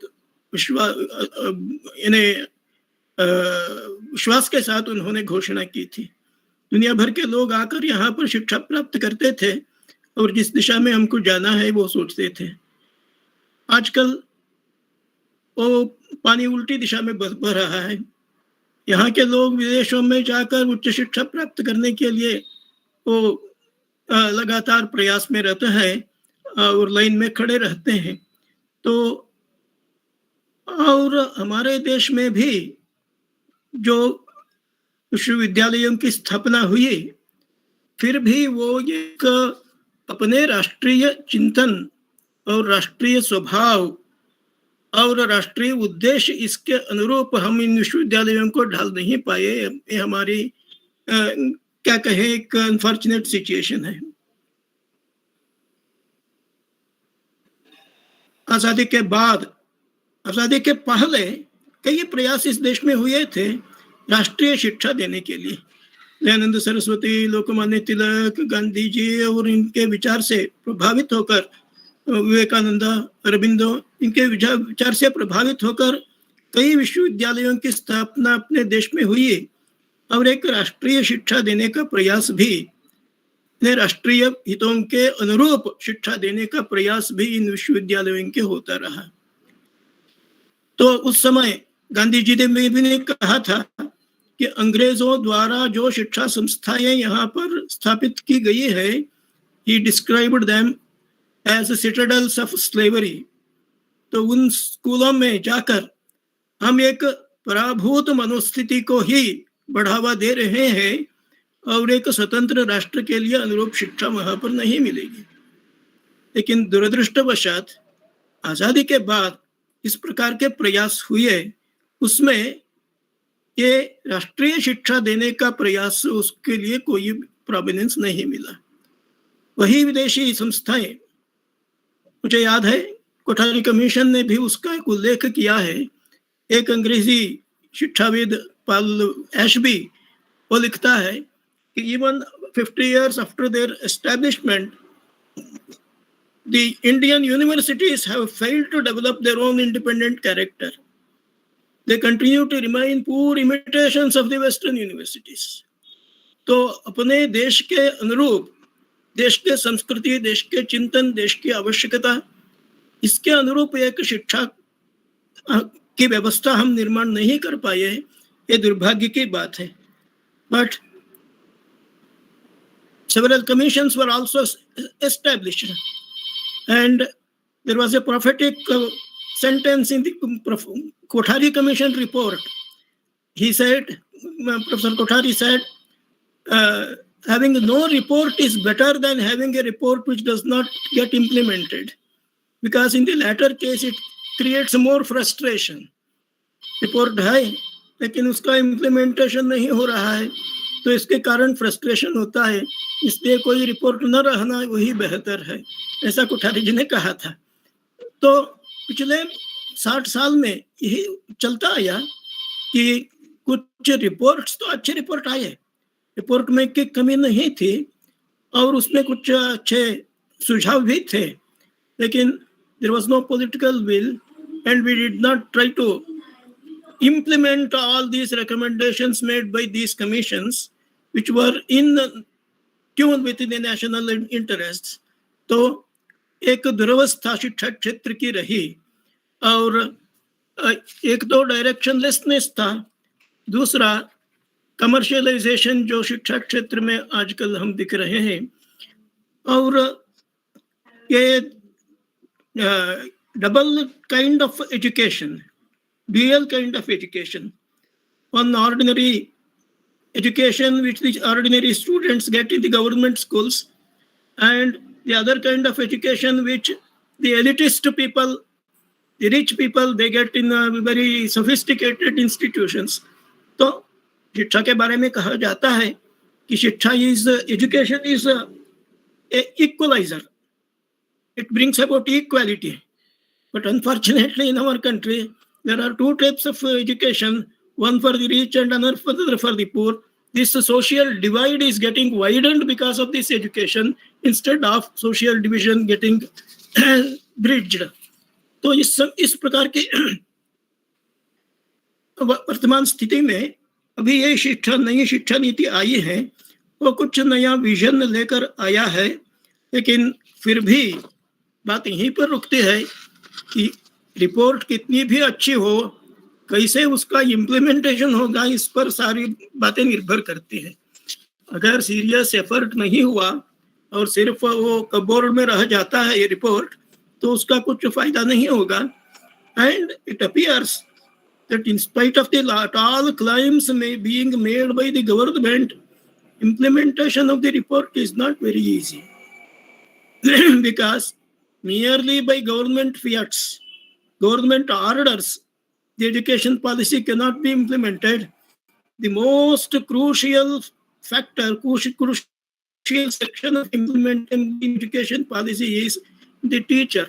Unless the teacher has got that commitment, that vision, and he devotes himself to this task, the new policy, however good it may be, it may not have any much impact. Regarding the vision of the policy, the report says the vision is to instill among the learners a deep-rooted pride in being Indian, not only in thought, but also in spirit, intellect, and deeds, as well as to develop knowledge, skill, values, and dispositions that support responsible commitment to human rights, sustainable development, and living and global well-being, reflecting a truly global citizenship. Nothing to quarrel about the objective. Very good, very high-sounding words. But what is the mechanism? What is the means by which all these objectives can be realized? That is the million-dollar question. Have you, do you have any vision of any teacher training so that the teacher will be able to transform all these objectives into action? What is the kind of orientation and inspiration and training for the teacher? And what is the curricula? What is the study material? Even today, in our textbooks, of course, I am not so much referring to the science textbooks, but particularly with regard to the humanities, all the reference books and all the material we have borrowed from the West. Even our history, we depend upon the history written by the Western scholars, outsiders, and who do not have any attachment to the past of this country. A few years ago, some people pointed out that in the history books, even today, the Aryan invasion theory is being mentioned, although time and again people have come out with evidences to show that there was nothing like Aryan invasion, and it is a false statement made by some interested people. So in this way, we need to revise and create new textbooks and create new vision. And unless it is done merely by changing the number of years from 2 years to 3 years, 3 years to 4 years, or people getting out of the universities every year, getting a certificate, these things are not going to bring about any meaningful change in the system, and it is not going to serve any purpose. The objective is laudable. Nothing is to complain about it. But the crucial question is whether the document provides for necessary systemic equipment to realize these objectives. Among the systemic equipment, first thing is the study material. First thing is the teacher training. Second thing is the study material. And third thing, the other things, other infrastructure and all that. Unless we create a new study material for all these purposes, the objectives will remain only very hollow and only in words, and it will not be translated into action. And of course, I don't say that effort is not being made. Effort is being made, but I think it will have to be done with very great rigor and with much more seriousness than what is being done. Because right now, we are following the same textbooks that were written long back and the same direction, same content. And unless a fundamental change is brought about in these matters, speaking of educational change, that will become very hollow and meaningless. The policy speaks of a national curriculum and pedagogical framework for early childhood care and education for children up to age of 8 will be developed by NCERT. So this is a suggestion made by the report. That is, the education of the children will start from the age of 3 years or so. I'm a little doubtful about this. I don't think that it will be a very useful thing, because now when we look at the state of the primary schools in the country, there are so many schools where there are no teachers. In the state of Karnataka, where I came from, I came to know recently that 50% of the teachers' posts are vacant. And many schools are being run in dilapidated buildings with no furniture, no equipment and all that. Therefore, the primary objective should be to improve the state of the primary schools as they are existing today, rather than extending it to the children of the age group of between 3 and 6 years or whatever it is. Education of the children below that age, that is taking place now by this say non-formal system as it exists in the form of Shishu Vihar and all that, let it continue for some more time. And till that, you see that at least our primary schools, they are properly equipped and teachers are appointed in these schools so that they will first run in a proper manner.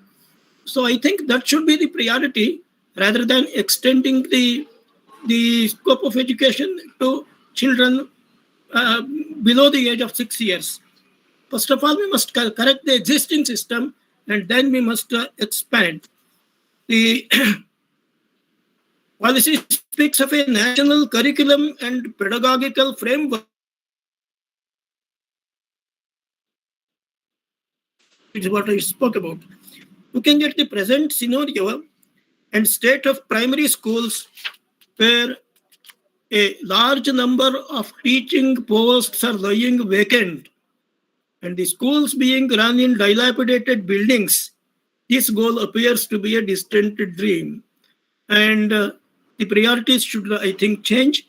And the first thing will be to equip the primary schools in a proper manner, appoint teachers, and see that they function in a proper manner.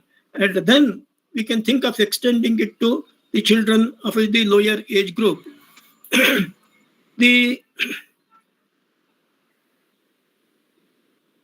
goal of universal access to elementary education, Anganwadi centers will be strengthened with high quality infrastructure for play equipment and well-trained teachers.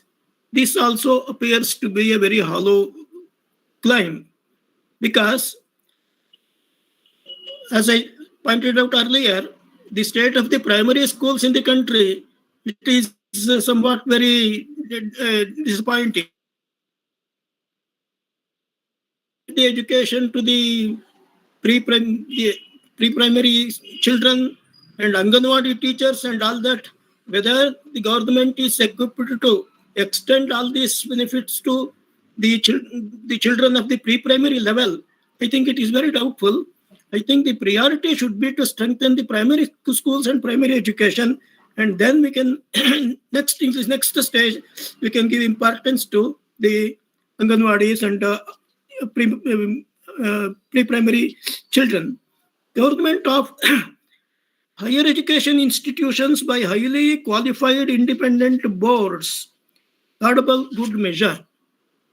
I think it is necessary that the university education is liberated from the control of political high-ups, political authorities. In our country, in our tradition, from times immemorial, the education system has remained independent of political control. Even in the earlier days, when we speak about or hear about the Gurukulas, their education system was never interfered with by the people in power. Even if the king had to go into an ashram, he would keep all his paraphernalia outside the ashram and enter there with all humility, and he would show all the respect to the teacher there. So in this way, in our tradition, education system was never under political control.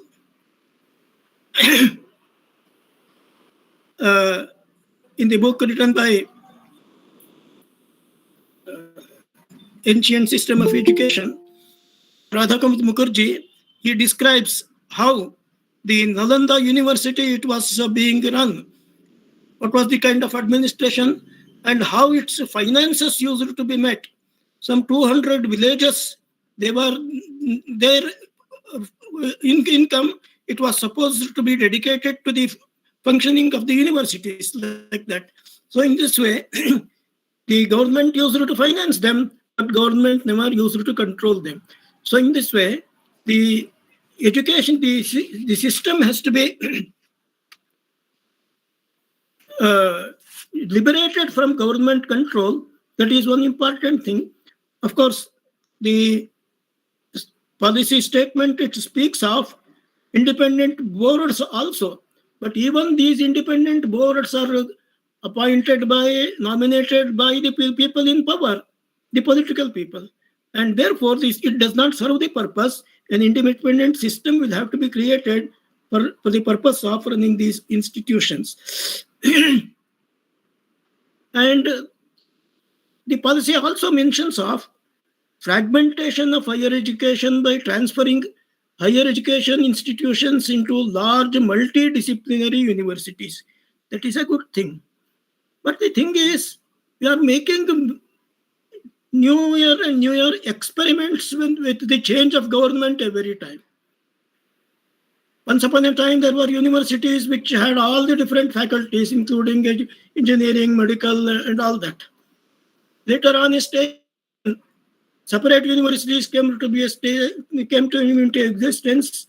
Single faculty universities, engineering university, medical university, agricultural university, like that. Now, once again, the suggestion is that all these faculties should be brought together and there should be multidisciplinary universities. And multidisciplinary universities, it is the right thing. At the higher level of education, there will have to be interactions between the different faculties, and it is a good suggestion. And I think if it can be translated into practice, it will be a good thing. And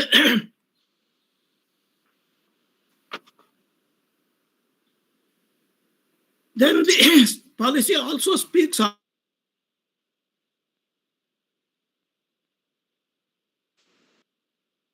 autonomy, which is a good idea, no doubt about it. But the thing is, looking at the state of affairs of our colleges, whether they deserve to have autonomy, whether they will be able to run the institutions in a proper manner if autonomy is granted to them. That is the question.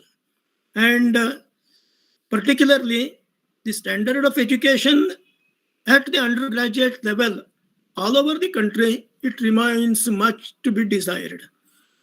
As one of the reports said, that most of the students coming out of the colleges with a degree, they remain unemployed and unemployable.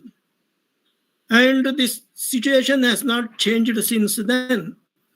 Numerous colleges have cropped up in even smaller areas, remote areas. But what is the future of those students coming out of those colleges? And merely expanding the number of institutions or producing more number of graduates. This policy also speaks of extending higher education to 50% of the student age group. I don't think it is a very desirable thing to do. First of all, the first priority will have to be to improve the quality of our graduation.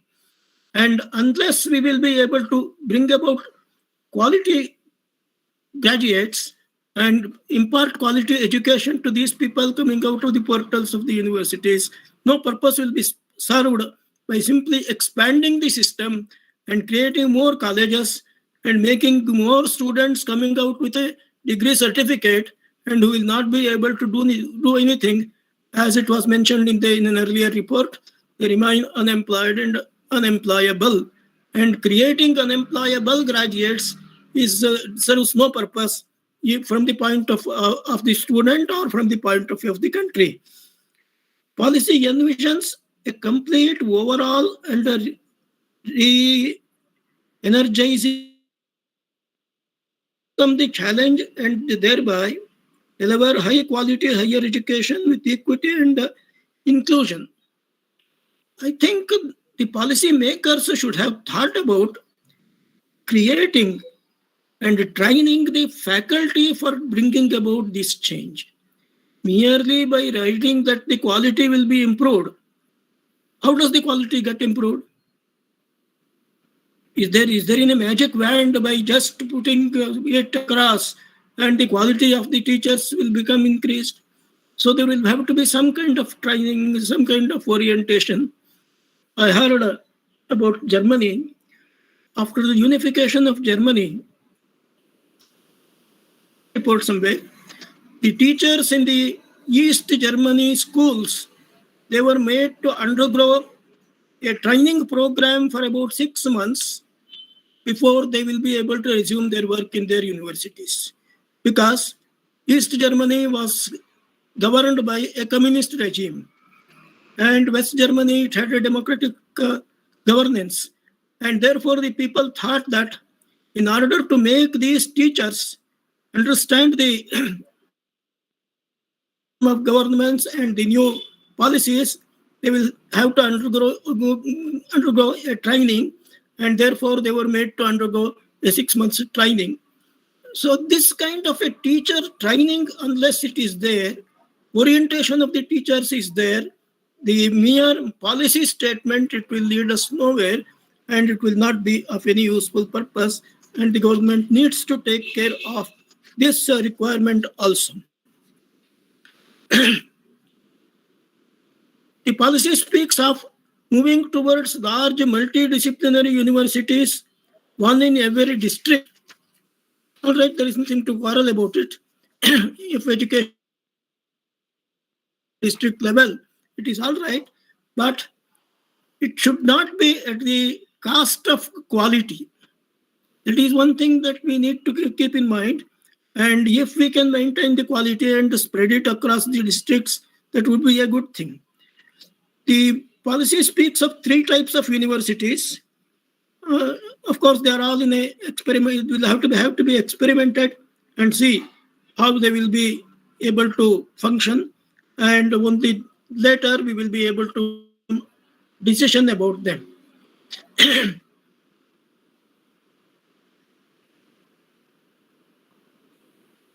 The aim is to increase gross enrollment ratio from the present 26 to 30%, 26.3% to 50%. I find this meaningless. And merely by increasing the rate of the enrollment, no useful purpose will be served, because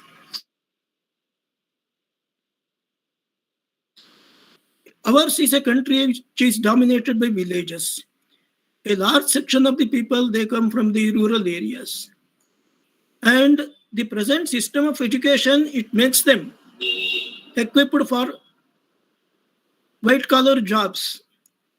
And these people, they are alienated from their own roots, and they come to the cities, the villages, and villages are getting uprooted nowadays, and they remain jobless, wandering in the streets of the cities. So people are migrating towards the cities. Therefore, merely by expanding the enrollment at the university level, I think it will not serve any purpose. And we'll have to devise a system of education wherein the people will be able to stand on their own legs, and they will be able to find their vocations, and there will be some the situation in the villages can be improved, and the villages could be strengthened. So in this way, I don't think one uniform system of education for the entire country of such a big size will not be able to serve the purpose. And we will have to devise different systems so that people will be able to find jobs in their own places. They will be able to stand on their own legs. And the villages also will not be totally deserted. As it happened in England also once upon a time, where when Goldsmith wrote about the deserted villages, and in our country towards the cities, and the villages are getting deserted, particularly in the agricultural sector, we find that there are no youngsters who will be there to look after the agricultural operations. So education system and economic system, they are interdependent, and this interdependence will have to be borne in mind when we devise an education system or try to bring about changes in the system. So in this way, merely by increasing the number of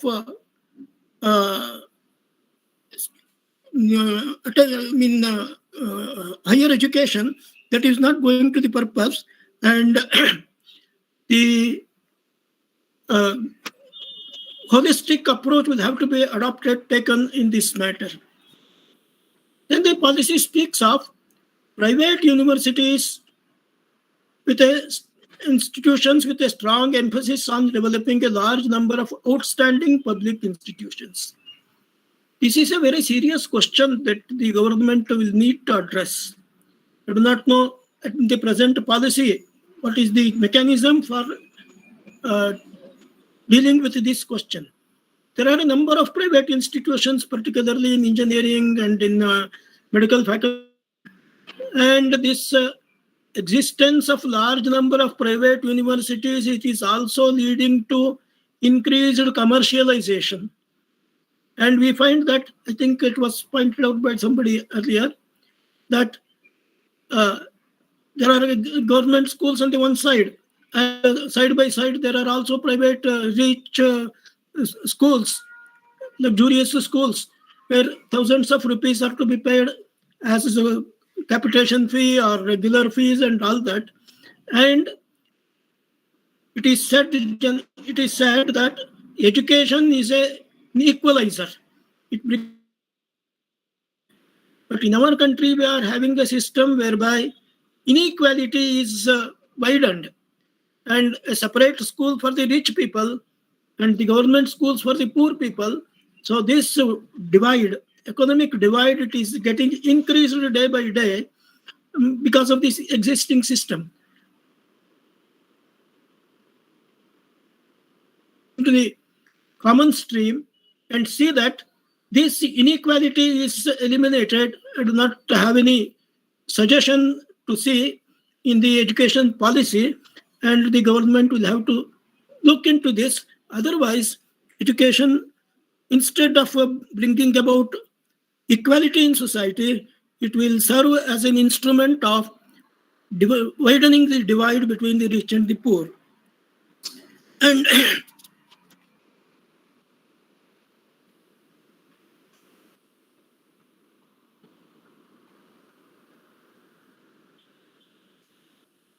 autonomy of the public institutions will be backed by adequate public finance. This autonomy of the institutions is a very important. People speak about autonomy, but at the same time, the government control over the institutions, it also continues, and it gets much more strengthened day by day. There are many politicians who are having their own educational institutions.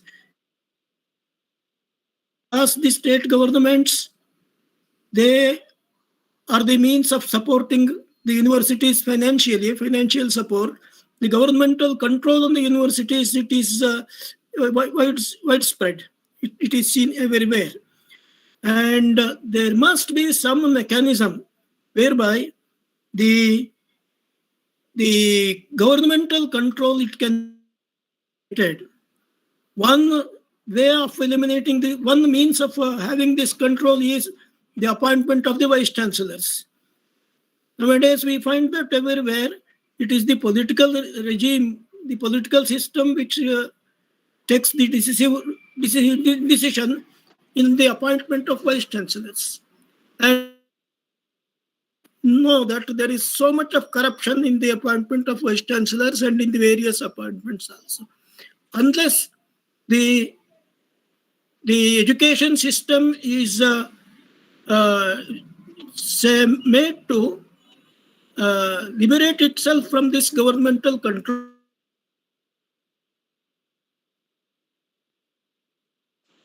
I had earlier suggested that this education system must be governed by an independent authority, like they called the Education Commission, just as judiciary. Just as in judiciary, there is a separate system whereby the appointments are made independent of political interference. Similarly, even in the matter of academy, there should be an independent authority to make important appointments in the field of education, appointment of vice chancellors, appointment of directors, and all these such higher posts. So unless this governmental control is eliminated, we will not be able to have a system which will be able to function effectively.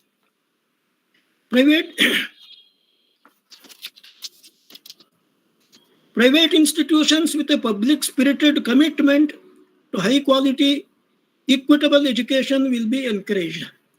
It is true that private institutions have got an important role to play in spreading the education or in carrying the benefits of education to the people. But at the same time, we also find that at the private level, there is a lot of commercialization, and various kinds of malpractices are also indulged in. How this can be controlled and how this commercialization can be avoided, this is a very important question that the government needs to address. Policy speaks of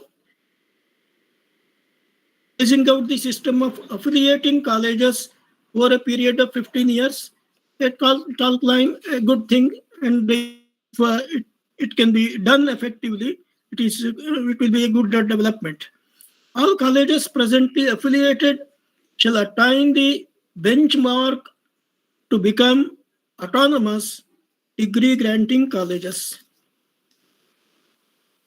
Idea is good, but looking at the standard of the private colleges, most of them as at present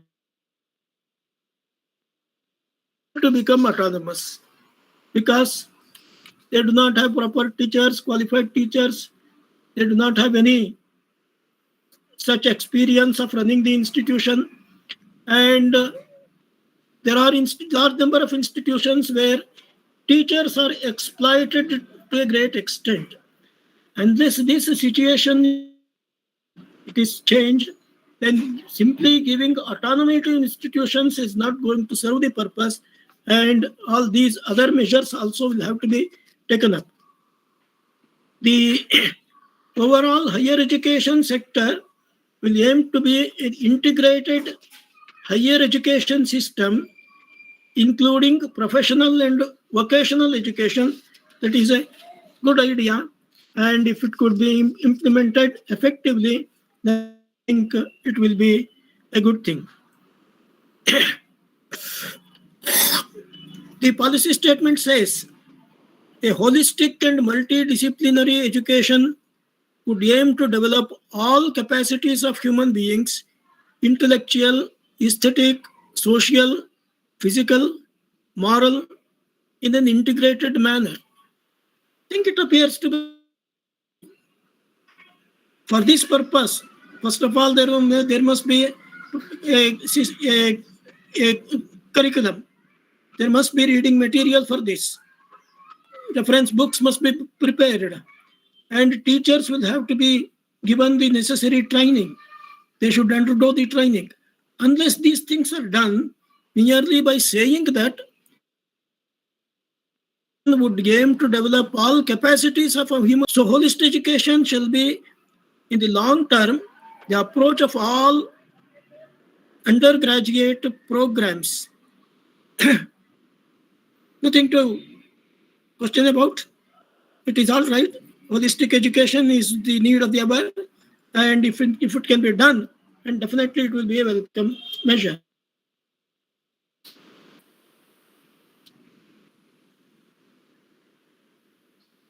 Departments needed for multidisciplinary stimulating Indian education and environment will be established and strengthened at all higher education institutions. I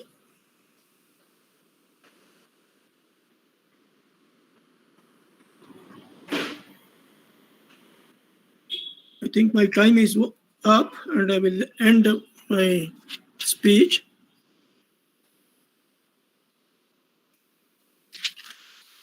The policy speaks many a time about improving the quality and global standards and all that. And we need to define what we mean by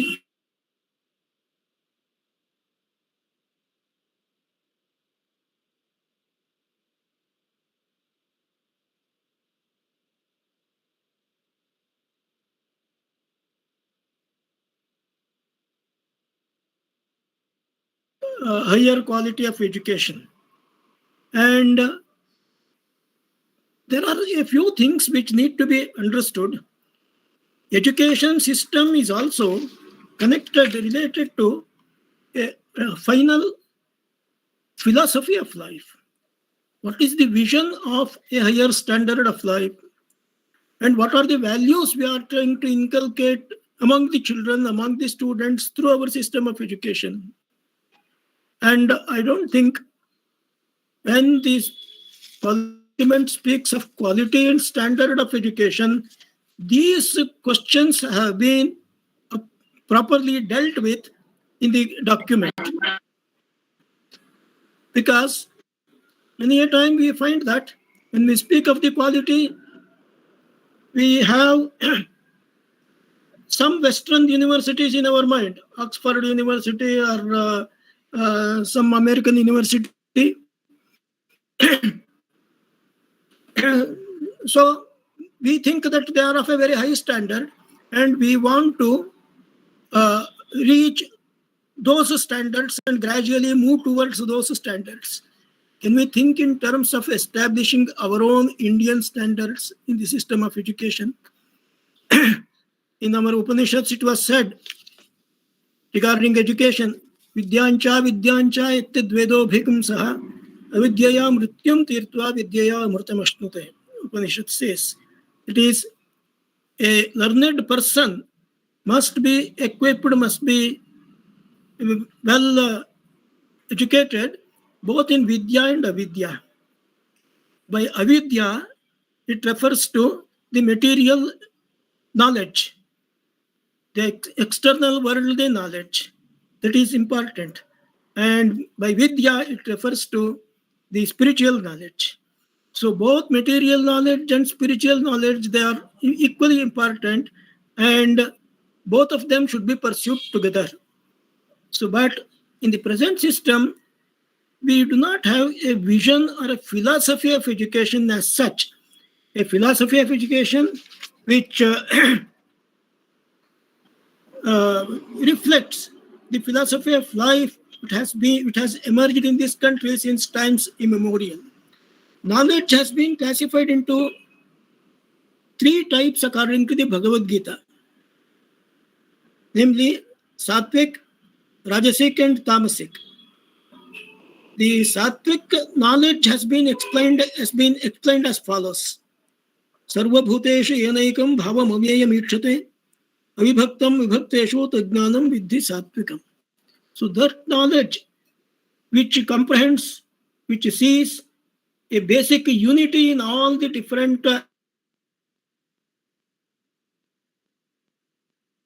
so seeing the basic unity among these different manifestations of nature and seeing the different aspects of nature separately, each in its own different area, that is called Rajasic knowledge. So what is required is this kind of a sense of unity that people will have to be made to comprehend in all the different departments of life. And this philosophy of education, it seems to be somewhat lacking in the whole system or the report that has been submitted. And of course, there are many good things, and there are some things which are not attended to in the present system. And I hope the educational administrators, the policy makers will take note of these deficiencies and see that they will be able to create a newly Indian system of education, which will not be merely an imitation of some Western system, but it will have a clearly, distinctly an Indian character, which will be a combination of both material and spiritual values of life.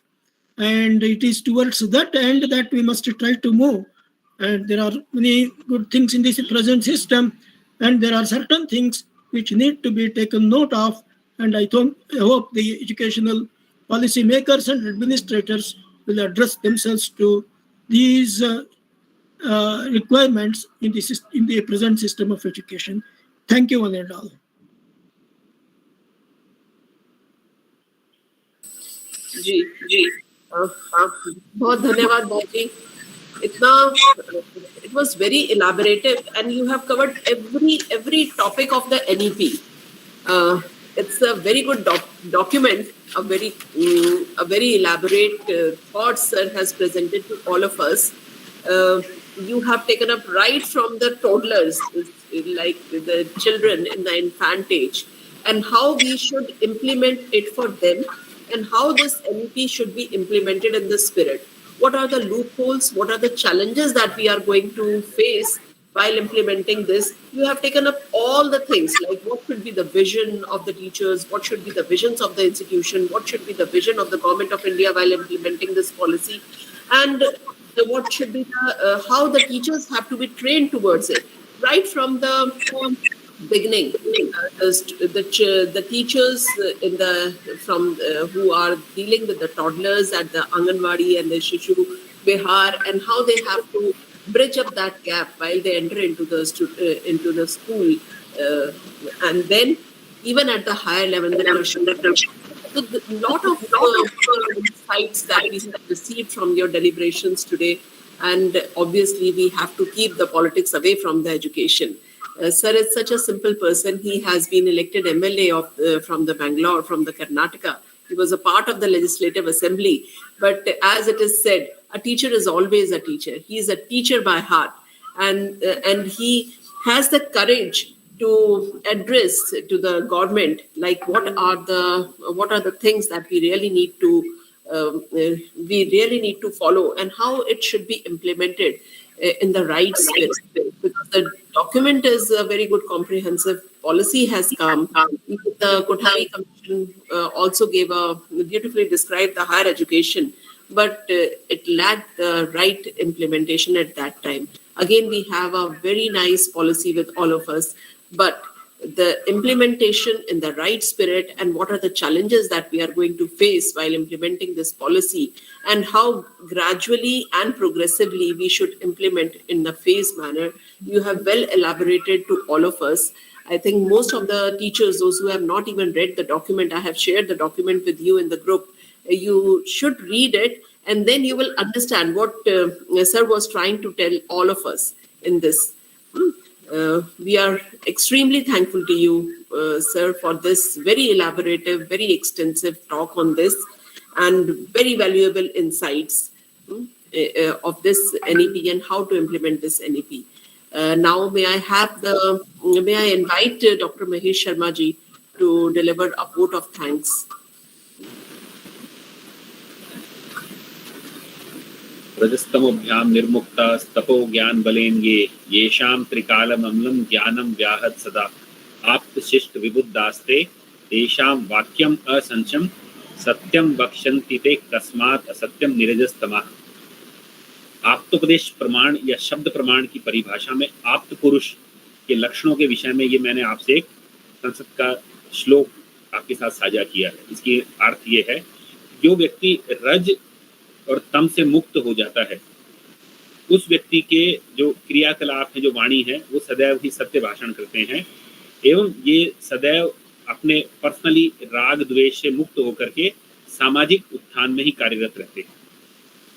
इससे पहले भी मैंने जब sir का परिचय पढ़ा था, तो उस परिचय में भी मैंने बात कही थी कि हमारे पास भारतीय दर्शन में साक्षात्कार या सत्य को साक्षात करने की जो शक्ति है वो हमारे यहाँ है, और पाश्चात्य दर्शन से जो हमको जो भेद करता है वो यही खास है कि सिर्फ लौकिक अन्वेक्षण से मात्र, जो प्रेक्षण मात्र से जो ज्ञान प्राप्त होता है वो उसकी सीमाएं हैं, लेकिन उस सीमाओं से परे वेदांत, उपनिषद, वेदों की जो बात की जा रही है, ये साक्षात्कार है। जिन ऋषि मुनियों ने, मैं यहाँ शब्द कह रहा हूँ, हो सकता है कि इस ऋषि शब्द से लोग समझ ना पाए, लेकिन आपके लिए कह रहा हूँ कि जो वर्तमान में साइंटिस्ट जिसको आप कहते हैं, भारतीय परंपरा में वही शब्द ऋषि शब्द से संबोधित किया जाता है। तो वो जो ऋषि हैं जिन्होंने साक्षात धर्म किया, उस सत्य को प्राप्त किया, आज हम सौभाग्यशाली हैं कि हमारे साथ दोनों ही हमारे जो अतिथि हैं जिन्होंने अपने बहुमूल्य शब्दों से हम सबको लाभान्वित किया है। प्रोफेसर हमारे भट्ट साहब, जिन्होंने नेशनल एजुकेशन पॉलिसी में किस प्रकार की, जो सब कुछ होते हुए भी उसमें क्या क्या त्रुटियां हो सकती हैं, और सबसे बड़ी बात जो उन्होंने खुद एक कुलपति होते हुए भी कहा कि the appointment of vice chancellor must be free from this political drama. और इसमें जिस आपने कमीशन की बात की है, ये व्यक्ति, जिस आदमी का सत्य उद्रेक होगा, जो आदमी सत्य बलवान होगा, उसी व्यक्ति के मुख से इस प्रकार की भाषा आ सकती है। अन्यथा लोग स्वयं जिस चीज से लिप्त होते हैं उसको इंगित करना बड़ा ही दूर रहते हैं। तो ऐसा इस प्रकार का आपने हमको लाभान्वित किया है। हम सभी के सामने अपने शब्द रखें और इस राष्ट्रीय शिक्षा नीति को किस प्रकार से जो स्कूल में हमारे जो संसाधन है उस प्रकार को उत्कृष्ट किया जाए, स्कूलों की गुणवत्ता में सुधार किया जाए, उसके बाद हम बात करें। तो आपने उद्बोधन से मैं आशा करता हूं कि कहीं ना कहीं हमारे जहन में, हमारी चेतना में, हमारे मन में इस प्रकार के भाव जागृत हुए कि कहीं ना कहीं हम अपनी खुद की क्वालिटी में भी काम करें। हम जो शिक्षक वर्ग हैं, हम अपने धर्म को कितना निभा पा रहे हैं, इसका भी अगर अन्वेषण हम कर पाए, और हम उस अपने धर्म में से, जिस प्रकार से ब्रेन के विषय में कहते हैं, ये बहुत छोटा सा अंश ही हमारे को बहुत अधिक विद्वान बना देता है। तो हमारे धर्म में अगर हम उसका थोड़ा सा भी अंश अपना वापस लौटा पाए, हम अपनी सैलरीज को जस्टिफाई कर पाए, तो मैं मान के चलूंगा कि हम अपना धर्म निभा पाए और कल को हमारे बच्चों का जो भविष्य होगा उसको सुधार पाएंगे। साथ ही साथ हमारे बीच प्रोफेसर सीवी शर्मा जी रहे। आपके उद्बोधन में जिस प्रकार से हमने देखा कि इस शिक्षा नीति के बनाने में आपके योगदान रहे, किस प्रकार से स्कूली शिक्षा में आपने कुशलता प्रदान करने का जो आपने अपना सहयोग दिया, आज भी आप विश्वविद्यालय स्तर पर, समितियों के स्तर पर, केंद्र सरकार के स्तर पर, राज्य सरकार के स्तर पर, और मुक्त शिक्षा, ऑनलाइन जो टीचिंग है उसको किस प्रकार से आपने समस्थापित किया है समाज में, इसका श्रेष्ठ उदाहरण हम देख पा रहे हैं। आपके उद्बोधन से भी मैं मान के चलूंगा और आशा करूंगा कि हमारे शिक्षक वर्ग लाभान्वित हुए होंगे, और कहीं ना कहीं एक ऐसा हमारे साथ ये आश्वासन आपका कि आप पुनः हमसे मिलेंगे इस कार्यक्रम में, और जैसा कि आपने समय दिया तो इंतजार रहेगा आपसे पुनः आपके उद्बोधन को सुनने का। आज के इस कार्यक्रम में भगत फूल सिंह महिला विश्वविद्यालय परिवार की तरफ से हमारे दोनों ही अतिथि जो हमारे सामने उपस्थित रहे अपने बहुमूल्य समय से हमारे लिए समय निकाला इन्होंने। हम कृतज्ञ हैं, आभारी हैं, और कहीं ना कहीं इस ऋण को जो आपने ये समय निकाल के हमें समय दिया, इस ऋण को कहीं ना कहीं हमारी राष्ट्र निर्माण के हमारे कर्मों में अगर हम ध्येय को निभा पाए तो हम आशा करूंगा या मैं मान के चलूंगा और आपको आश्वासन करता हूँ मेरी तरफ से कि मेरे सभी श्रोतागण, मेरे सभी प्रतिभागी यहाँ जो भी हैं, वो सभी अपने धर्म को निभा कर भी इस ऋण को उतारने का प्रयास करेंगे। इस कार्यक्रम के सूत्र में हमारी निदेशक महोदया, जिन्होंने इस प्रकार के महत्वपूर्ण विषयों को और खास तौर से जो हमारे श्रोतागण हैं उनके साथ बीच में साझा करने का प्रयास किया और इस बिंदुओं पर साहस किया कि इस प्रकार के जो प्रखर वक्ता हैं उनको आमंत्रित किया जाए और इसके अंदर भी किस प्रकार का अन्वेषण हो सकता है उसको आपके सामने रखा। तो आपका भी बहुत बहुत आभार है, साधुवाद कि आपने इस प्रकार के समसामयिक विषयों को हमारे साथ साझा करने का और इस प्रकार के कार्यक्रम साथ ही हमारे कुलपति महोदय, जिनकी प्रेरणा और जिनके आशीर्वाद के बिना इस प्रकार के कार्यक्रम होना संभव नहीं हो सकता। आपका आश्वासन, आपका प्रेम, आपका सहयोग सदैव हमारे साथ बना रहता है। आपके उस सहयोग, आभार के लिए आपको भी सादर प्रणाम, सादर कृतज्ञता, सादर साधुवाद। इस कार्यक्रम में प्रत्यक्ष और परोक्ष रूप से जो भी कर्मचारी, जो भी सहयोगीगण सम्मिलित रहे, आज के उन सभी का आभार, और साथ ही साथ हमारे श्रोतागण जो इस कार्यक्रम में आज इस उद्घाटन सत्र में हमारे साथ हैं। मैं आशा करूंगा कि आपके जहन में जो कुछ आवरण आ गए थे वो हटे होंगे, आपके अंदर जो सत्व गुण है उसका उद्रेक हुआ होगा, सत्य की अनुपालना करते हुए आप अपने धर्म की निष्ठा में बढ़ाएंगे। इस प्रकार की प्रेरणा और आप इस प्रकार का आश्वासन आपसे चाहते हुए आप सभी का इस कार्यक्रम में बहुत बहुत स्वागत, अतिथियों का बहुत बहुत धन्यवाद, सहयोगों को बहुत बहुत आभार, सभी को नमस्कार। आपका भी बहुत बहुत आभार महेश सर, बहुत बहुत धन्यवाद। सभी लोगों का पुनः फिर से धन्यवाद और आभार आप सब लोगों का जुड़ने के लिए। और हम यहाँ पर एक छोटा सा ब्रेक लेंगे आधे घंटे का और फिर 2 बजे हम फिर से इस सेशन को कंटिन्यू करेंगे। Thank you everyone, thank you everyone, thank you so much.